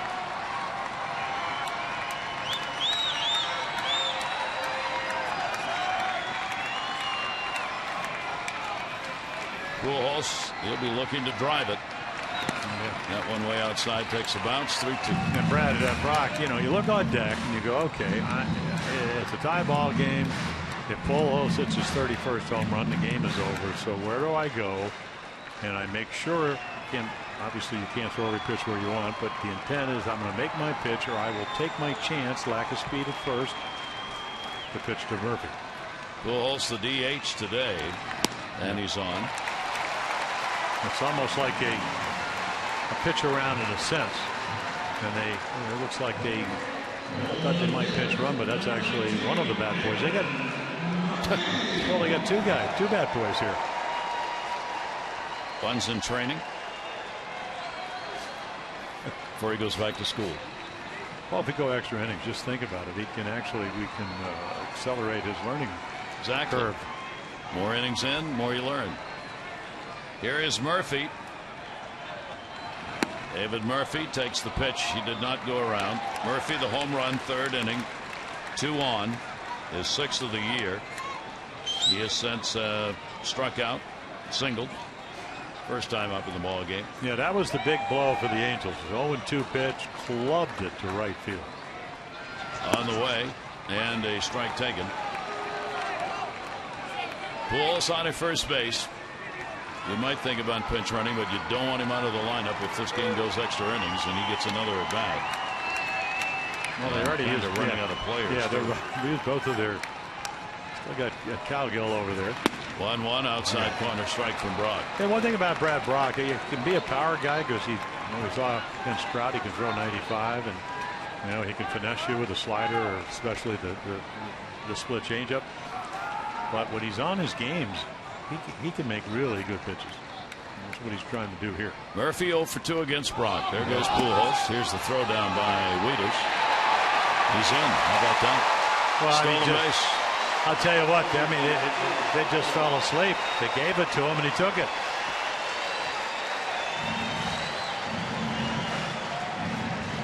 I mean, huge jump. 3 for 5 in stolen bases. And what do you got to lose? I mean, if you get that kind of jump, if he gets thrown out, you play extra innings. Now, all of a sudden, and Wieters out talking to Brad Brock, if Murphy gets a hit. Now, you still got to score him. So it's not like he got any faster once he gets to second, but you are 90 feet closer to possibly winning this game. Angels 1 for 8 in these situations today after going 0 for 6 yesterday. 2-ball, 2-strike count. Murphy will take it. So we go full 3-2 with 2 down. And then, of course, you have first base open. Outfield moves in a couple of steps from even where they were before, and they were not deep. So Murphy already with 3 one-handed swings for base hits in this series. You've got to think it's going to be a changeup, because that's his strikeout pitch. 3-2 the count. Hardy would normally hold the runner, but with Murphy going the other way so often, he'll stay where he is. Pujols will get a good secondary lead. Pitch on the way. Murphy will chop that one foul, and we'll do the 3-2 again. Yeah, there's this the changeup, and bottom drops out, but we've seen it all series. Able to foul off the good pitches, and that was a good one. Best hitter against the Orioles on this Angels team is the man at the plate. And he got him. Brock came in and ate him up. So Brad Brock gets the strikeout and a runner left on at second base. Free baseball for all on this Sunday. We go to the 10th, 4-4.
10th at 4-4. T.J. McFarland again.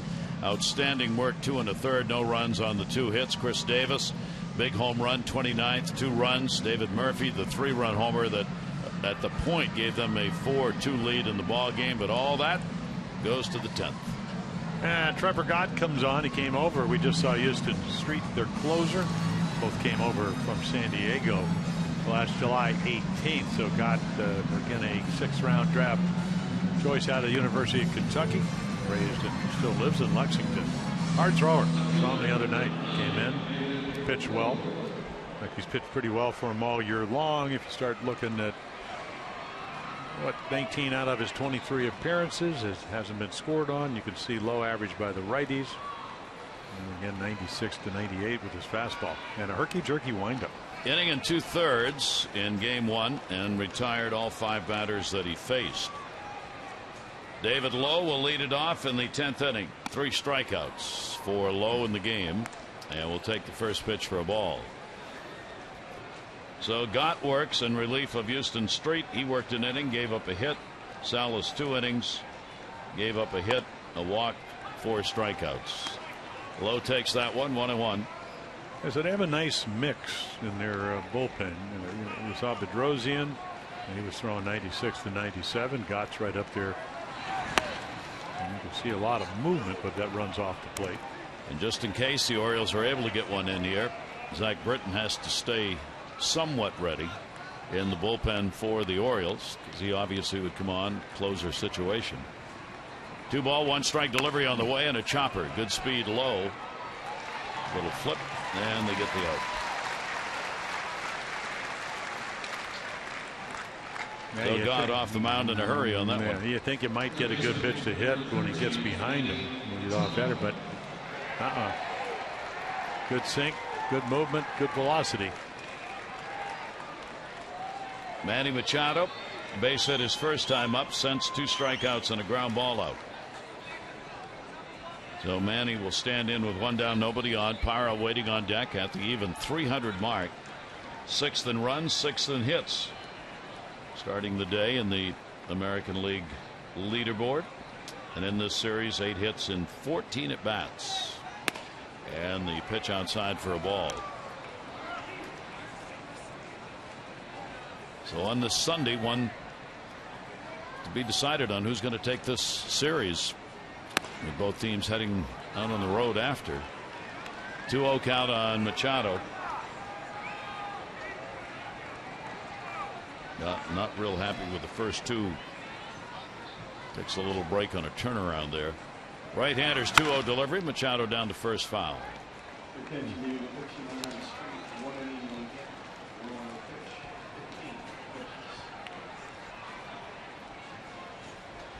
Zach just staying loose down there. Well, we saw him pitch over 2 innings on the Wednesday game. Ground ball to third. Foul. Well, he's been up twice now, and Buck Showalter, that's as Buck says, 2 up, you're in. He may be on anyway, whether the Orioles get a run or not. 2 ball, 2 strike count.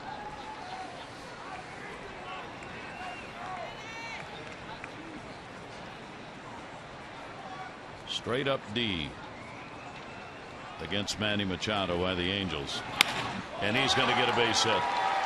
So a 1-out single here in the top of the 10th inning. 2nd hit of the ball game for Machado, and the potential go ahead is on. Yeah, it's really hard to generate a lot. You could see him shaking his hand, but again, he gets behind him and he just kind of fights it off. But see how high his hands stay. He does drop them.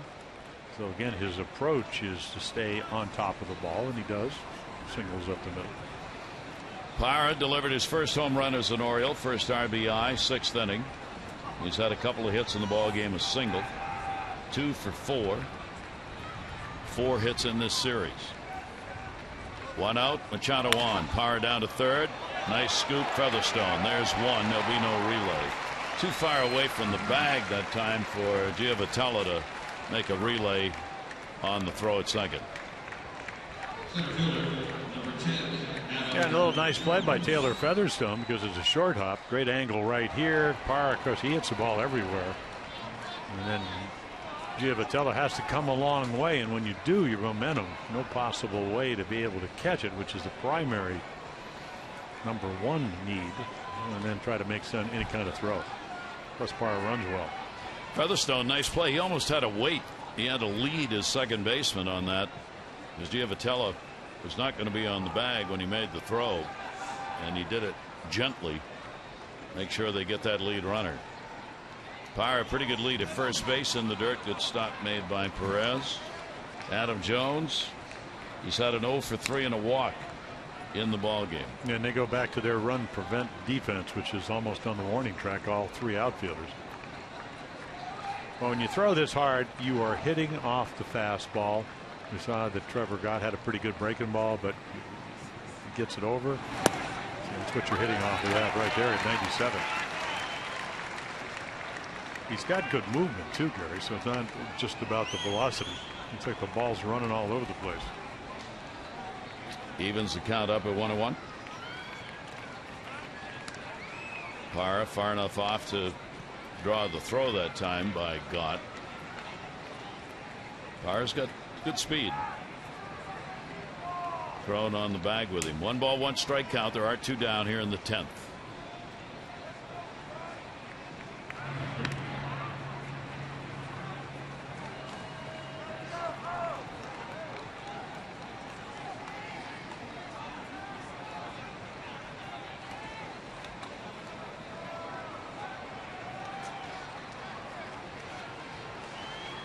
One delivery on the way back to the mound.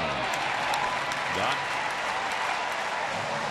No runs, 1 hit, no errors, 1 left on. Bottom of the 10th inning. Ibar, Crone, Featherstone due up.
There, just off the batter's eye, left center.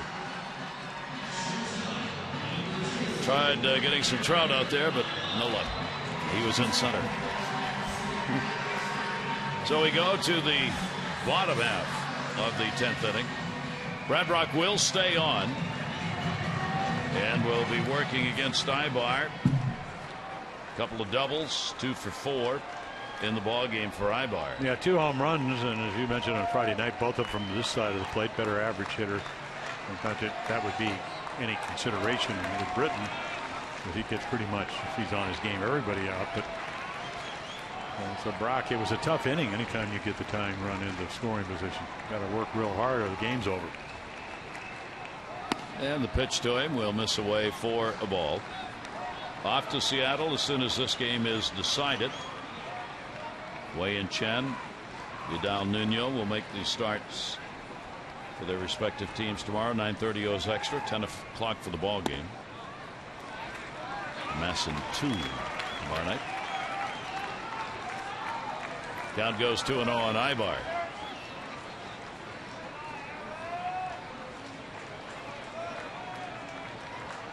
Switch hitting shortstop. 2-0 delivery to him, and Ibar trying to go the other way will foul it off.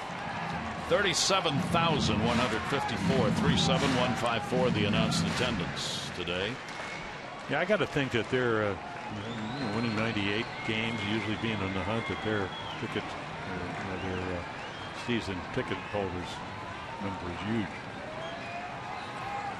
Ibar took, fell right in. Yeah, good breaking ball too. Will strike out Murphy to get out of the last inning with a good changeup. But while he throws hard, he does have 3 pitches you have to respect.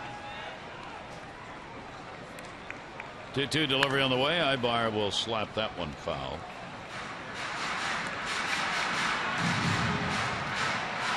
Yeah, the one thing we've seen Eric Ibar over the years, again, the power usually comes if you get behind him and you get it on that inner kind of knee-high inside half, so it can either be a breaking ball. So you got to be very careful down and in. Now up and in, you want to stay really where Wieters is sitting.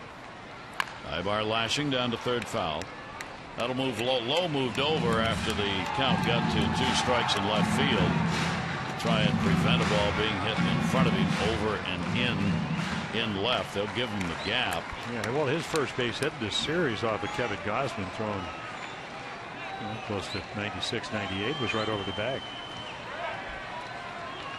Leadoff batter 2-2. One hopper to short. Hardy. Oh, he can fly. Yeah. Ibar down there, but Hardy gets him one away in the bottom of the 10th inning. Plus he airs it out. I mean, that's pretty routine until you run.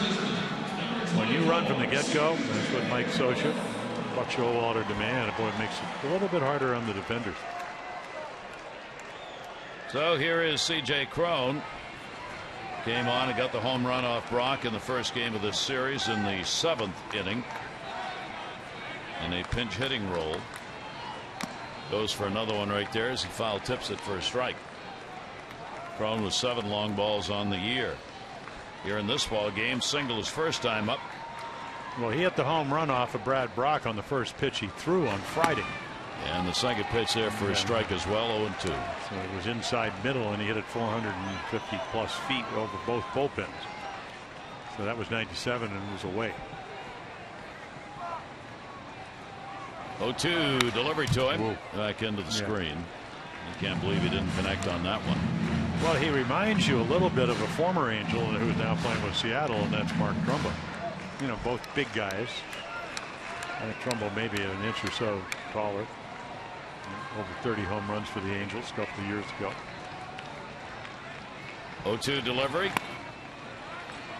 Get him to chase outside. He wouldn't go. Featherstone waiting on deck. 10th inning, tie game 4-4.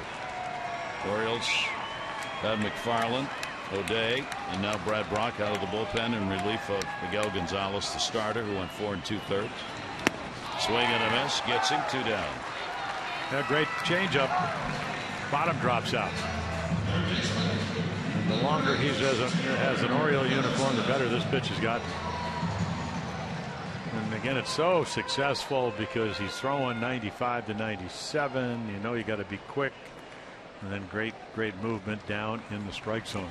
That'll get a lot of hitters out. So Taylor Featherstone will stand in. Has had 1 at bat. Base hit, 8th inning. Featherstone getting his first major league experience this year at the age of 25. It's his 6th pro year. 276 career hitter out of Houston, Texas. Born, raised, and still lives there. Pitch to him. Took a little off it and got it in there for a strike. And Brock throwing a lot of strikes here. 2nd inning of relief work for him. Well, we have seen him pitch multiple innings. And certainly because of the pitch mix, he's capable of doing that. That's in there for a strike as well. So 1 ball, 2 strike count with 2 down. Base hit, 8th inning by Featherstone. Is the last hit in the ball game for the Angels. That one will be low at 88, and a 2 ball, 2 strike count.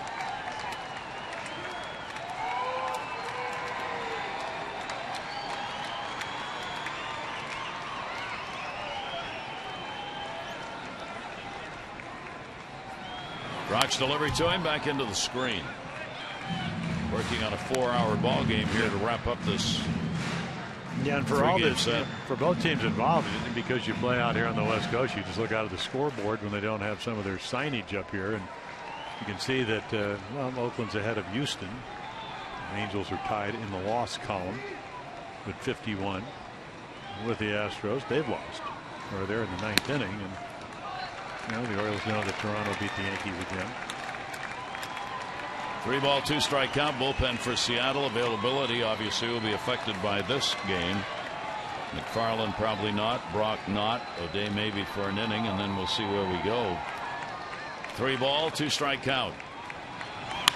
Ball was up, hit in the air to center field. Adam Jones gets back, reaching, and makes the catch. Playing shallow, but that's why that great speed going back to the wall. Featherstone is retired. Brock sets him down 1, 2, 3, and that defense of the O's, none better. Let's go another one. 4-4.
The home runs have mattered.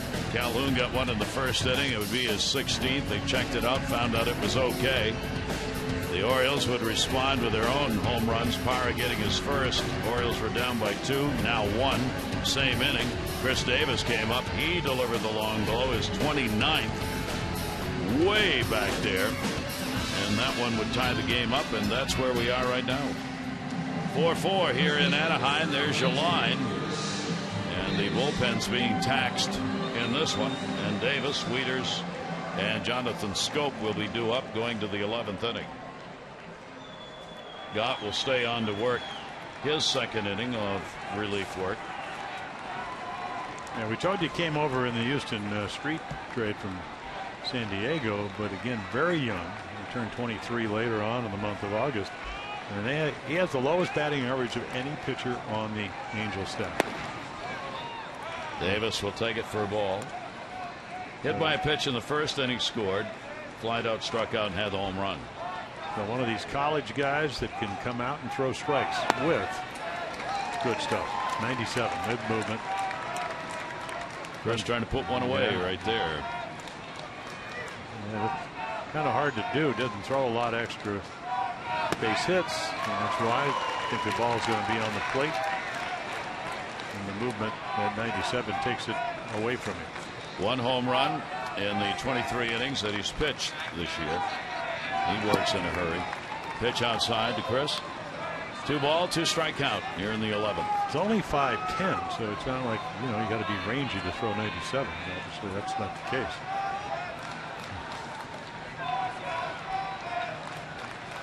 Two pitch. Right into the shift. Ibar right there, the shortstop. They didn't have to do a lot of moving, which is what we've seen him do in these three-game series. So quality at bat, bad luck. Hit right on the nose. but for God, he goes, I got him because I kept it in the park. And they'll stay right in that defensive alignment with Matt Wieters coming up. Matt's hit an RBI single in the first inning. Jonathan Scope had an RBI double in that inning, and then the home runs, Power and Davis. The 4 runs for the Orioles. Calhoun a home run, solo shot, 3 RBI homer. David Murphy, 3rd inning. Those are the runs for the Angels. Wieters to third. That's going to be a base hit as he goes the other way. David Murphy over to get it. Wieters on, 1 down in the 11th. Heading to Seattle. We'll be back with you tomorrow night, 9:30. O's Extra, 10 o'clock for the ball game on Masson 2. Seattle, the next opponent. Final 3 games on this West Coast trip for the Orioles. Assuming this game's over in time. You mean assuming this game ends? Yes.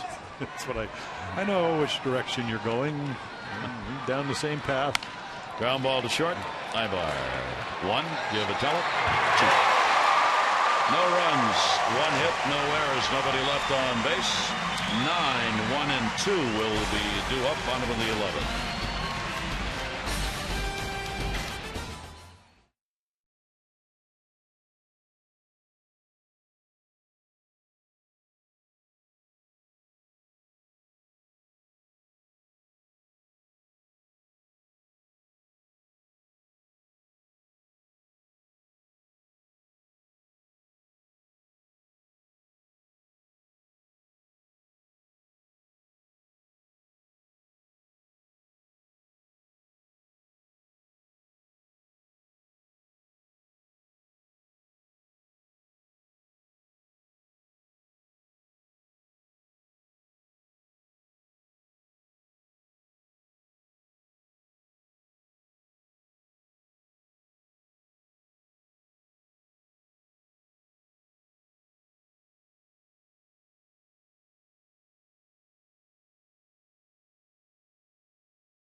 We go to the bottom half of the 11th inning and back to the bullpen. Yeah, so Chaz Rowe comes on. A lot of fastball, 2 seamers, a lot of movement, and then the slider has gotten roughed up a little bit on this trip. And then even in Baltimore, last 3 appearances for him.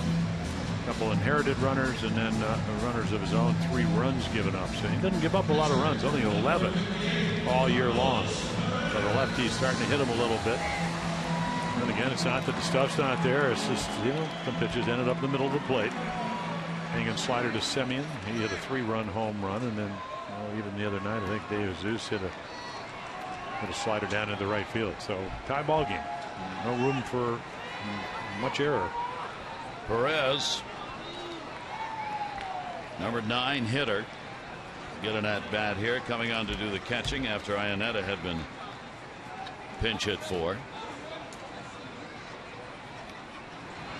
Perez will take the pitch up high for a ball. He caught in the ball game last night, starting catcher. Good outing for Brad Brock. 2 innings, 2 hits, a walk, 3 strikeouts. Fastball is in there for a strike. Now Chaz has good velocity. There's the lefty Alvarez. Received about 4 relievers on Friday night. He was one of them. 1-1 delivery on the way. Perez pops it back, and that'll be out of play. Yeah, that's the pitch that's been a little inconsistent. I mean, that's a slider. You like to throw it down in the zone, and so lately that's what Semien hit up in Oakland for a 3-run home run. Just staying up a little bit. Perez had an 0 for 2 in his start against the Orioles. 1 ball, 2 strike count. And he'll take that one the other way. That also will be a foul ball. And another slider that's up.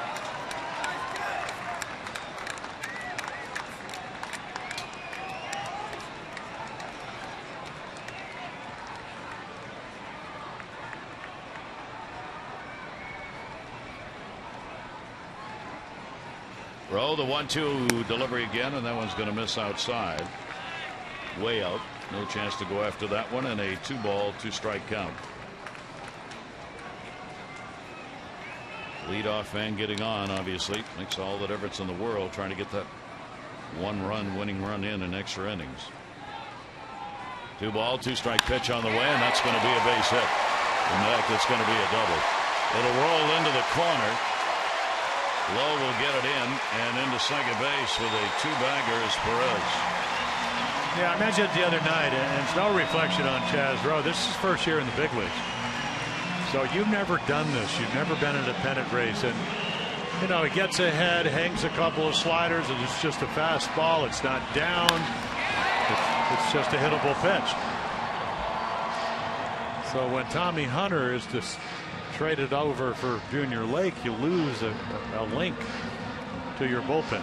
And it's a guy that has a track history of being in pennant races. I mean, Tommy pitched for the Orioles when they went to the postseason in 2012 and then last year in 2014. So a lot of pressure on a guy like Chaz Rowe, who's never had to really pitch in these circumstances. Gary DiSarcina comes down from third to talk to Giovatello to make sure he knows, and Buck Showalter is on his way out to the mound. Britton had been up and throwing on 2 separate occasions.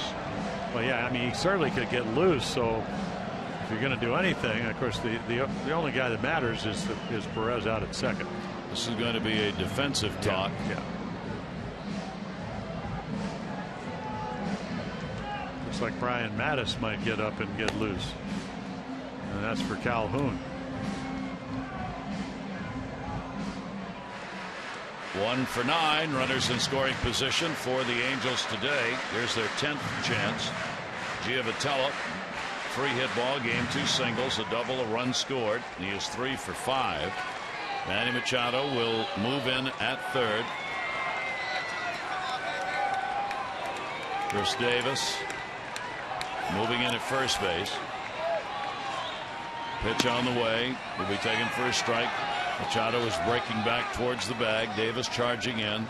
If he bunts, they want either Rowe or Davis to field it and see if they can get an out at third. And because Perez is your second catcher, you can't pinch run for him. Man, I tell you, Giovatello, I don't know if I've ever seen anybody present the bunt other than a pitcher so soon, so early. He was squared around, and Chaz Rowe hadn't even looked in to see where the target was. He leads the ball club with 6 sacrifices. Shows bunt, pops it back into the screen. So it does not get it done, and now there are 2 strikes on it. The Orioles looking into the dugout, their infielders, to see what the call's going to be here. Would he try and bunt even with 2 strikes? 0-2, nobody out, runner at second base in the 11th inning. Yeah, if you had real good speed, then all you have to do is with 2 strikes get it down. But he's squaring. Orioles even with the bag. They wanted to bunt. He strikes out. Oh my gosh, fouled it off. 0 for 3, trying to lay down a sacrifice bunt. Yeah, so for a guy that had 6 of them, and not a very good approach. I mean, just kind of a jab instead of when you bunt, you got to use your lower legs. Where's the bat head? I mean, that's just a kind of a lunging thing with the barrel of the bat. That'll be it for Rowe. And the other thing is he drops the bat head below the handle, so the angle is lost. So is he. So Chad Rowe works for only a third of an inning, gives up a hit, gets the out on the strikeout. Boy, that's a wasted at bat right there for the Angels trying to win this. Orioles will go to the bullpen. It's Brian Mattis with the left-hander Calhoun coming up, runner at second and 1 down.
inning. Yeah, fastballs, 2-seamer, 4-seamer, curveball, sliders, and then the 15% of changeup. So this is really kind of just let's get him out. I mean, you're matching up. Talked about Calhoun, 264 against lefties with 4 home runs. And then you got Trout and Pujols on deck and nobody up in the Oriole bullpen. So this is not only about matching up, but it all starts with Cole Calhoun. Try to get him out. Left-handers hitting just 131 off Brian Mattis. Calhoun a home run, a walk, 2 runs scored in the ball game. Has struck out, flied out twice. Last 3 times up. Runner at second, 1 out. Ball game on the line here in the 11th inning. Tried to finish it with a big cut and didn't get it. Yeah, hard slider. And Calhoun trying to be aggressive, chases a ball out of the zone. He has no at-bats against Brian Mattis. On at second base is Perez, not fleet of foot. He got the double. So the outfield on a base hit will have a chance if he tries to turn and come. Calhoun the 0-1. And it'll be away by Brian. 1 ball, 1 strike count. Yeah, I mean, these situations with 1 out and a winning run at second, you actually have 2 bases open, but you certainly have first base open. But of course, the problem is Trout has good numbers against him, and so does Pujols. 1 ball, 1 strike delivery on the way. Calhoun on another big rip. Mattis locating both of those swinging strikes where he couldn't get them. Yeah, and a little more velocity than we usually see at 93. Of course, the gun could be a little bit jacked up to some degree. Maybe a few more MPHs here in Southern California. Oriole pitchers have recorded 13 strikeouts in the ball game. 1 ball, 2 strike count. Mattis looking for a big second out. Calhoun takes it inside. Count goes 2-2. We're in the bottom half of the 11th inning. Leadoff double by Perez to set the stage for the potential game-winning hit. The Angels willing to give up the out. Gio Vitello was trying to bunt the runner over, ended up striking out. That's really a give me out for the Orioles. 2-2. Pretty good lead off second base for Perez, and got him on a called third strike, and no argument about it. Yeah, he acknowledges it. A long afternoon for Will Little, the home plate umpire.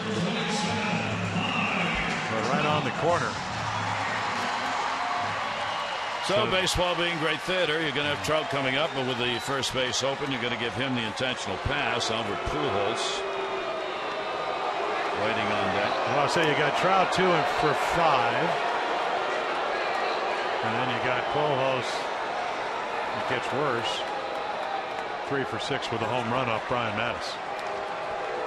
But you're hoping all that hard work, spring training, even though it's a long time ago, 4 months ago, the last 2 springs, Brian has been able to start to try to have a little bit better command against righties. 12th intentional pass picked up by Trout on the year.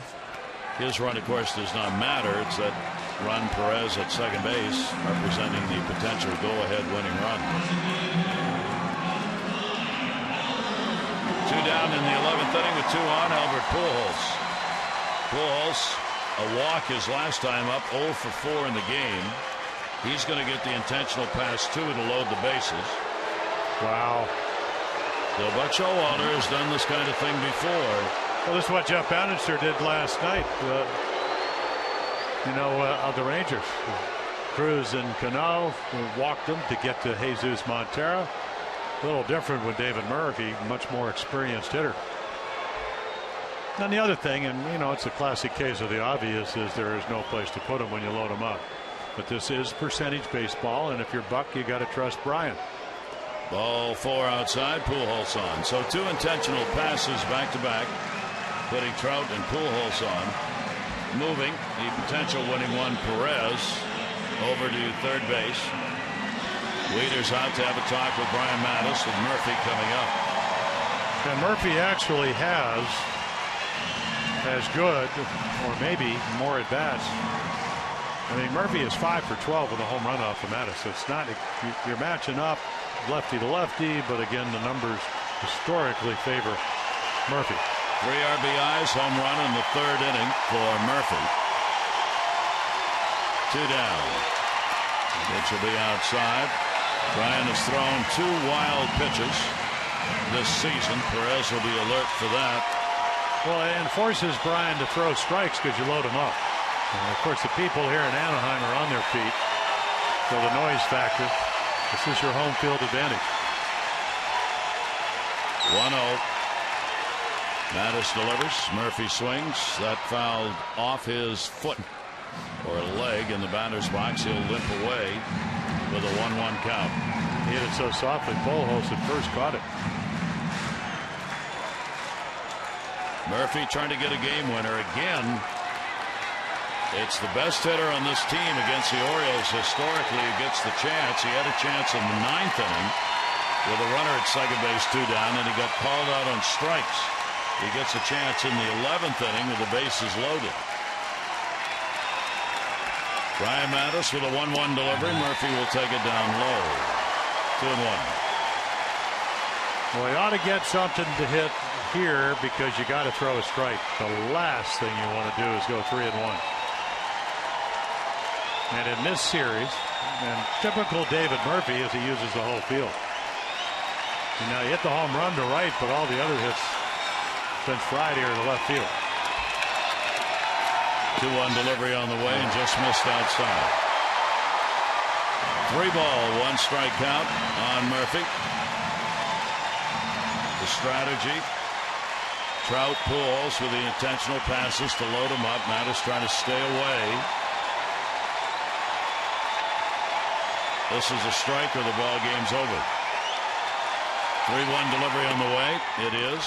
He was like he was taking. He was taking. Gee, that's a pitch you figure you're never going to get a ball to hit perhaps any better than that pitch. But Bryan's got to throw him a strike, or as you mentioned, the game's over. 3-2. Pitch on the way. Yeah, I mean, you can't be messing around. I mean, you know, maybe if you're a cat burglar and you work at night, you might throw him a slider, but you got to throw something. Whatever you think you could throw for a strike, make him put the ball in play. Those are some nice numbers. 3-2 again with 2 down. Delivery. Murphy in the air, left center field, low, back, low, reaching, and the ball game's over.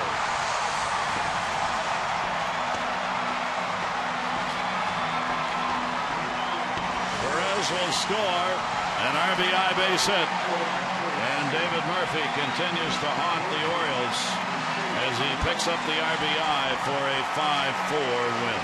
Yeah, haunted him for 4 RBIs, the 3-run home run, and then Bryan Mattis got himself where he had to throw a strike, and he was waiting.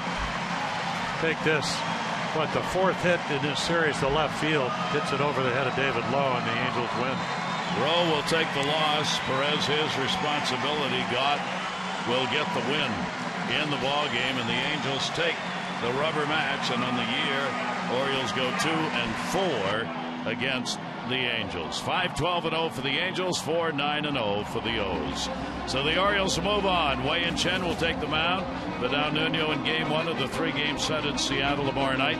Coverage on MASN 2, 9:30 O's Extra, presented by Jeep. Our game coverage will be at 10. This has been a MASN presentation. O's Extra, presented by PNC, is coming up right now. Tom and Rick standing by, and a lot to recap on this 11-inning ball game won by the Angels 5-4. For Jim Palmer and all of our crew here in Anaheim, I'm Gary Thorne. Have a great rest of the evening. Adieu.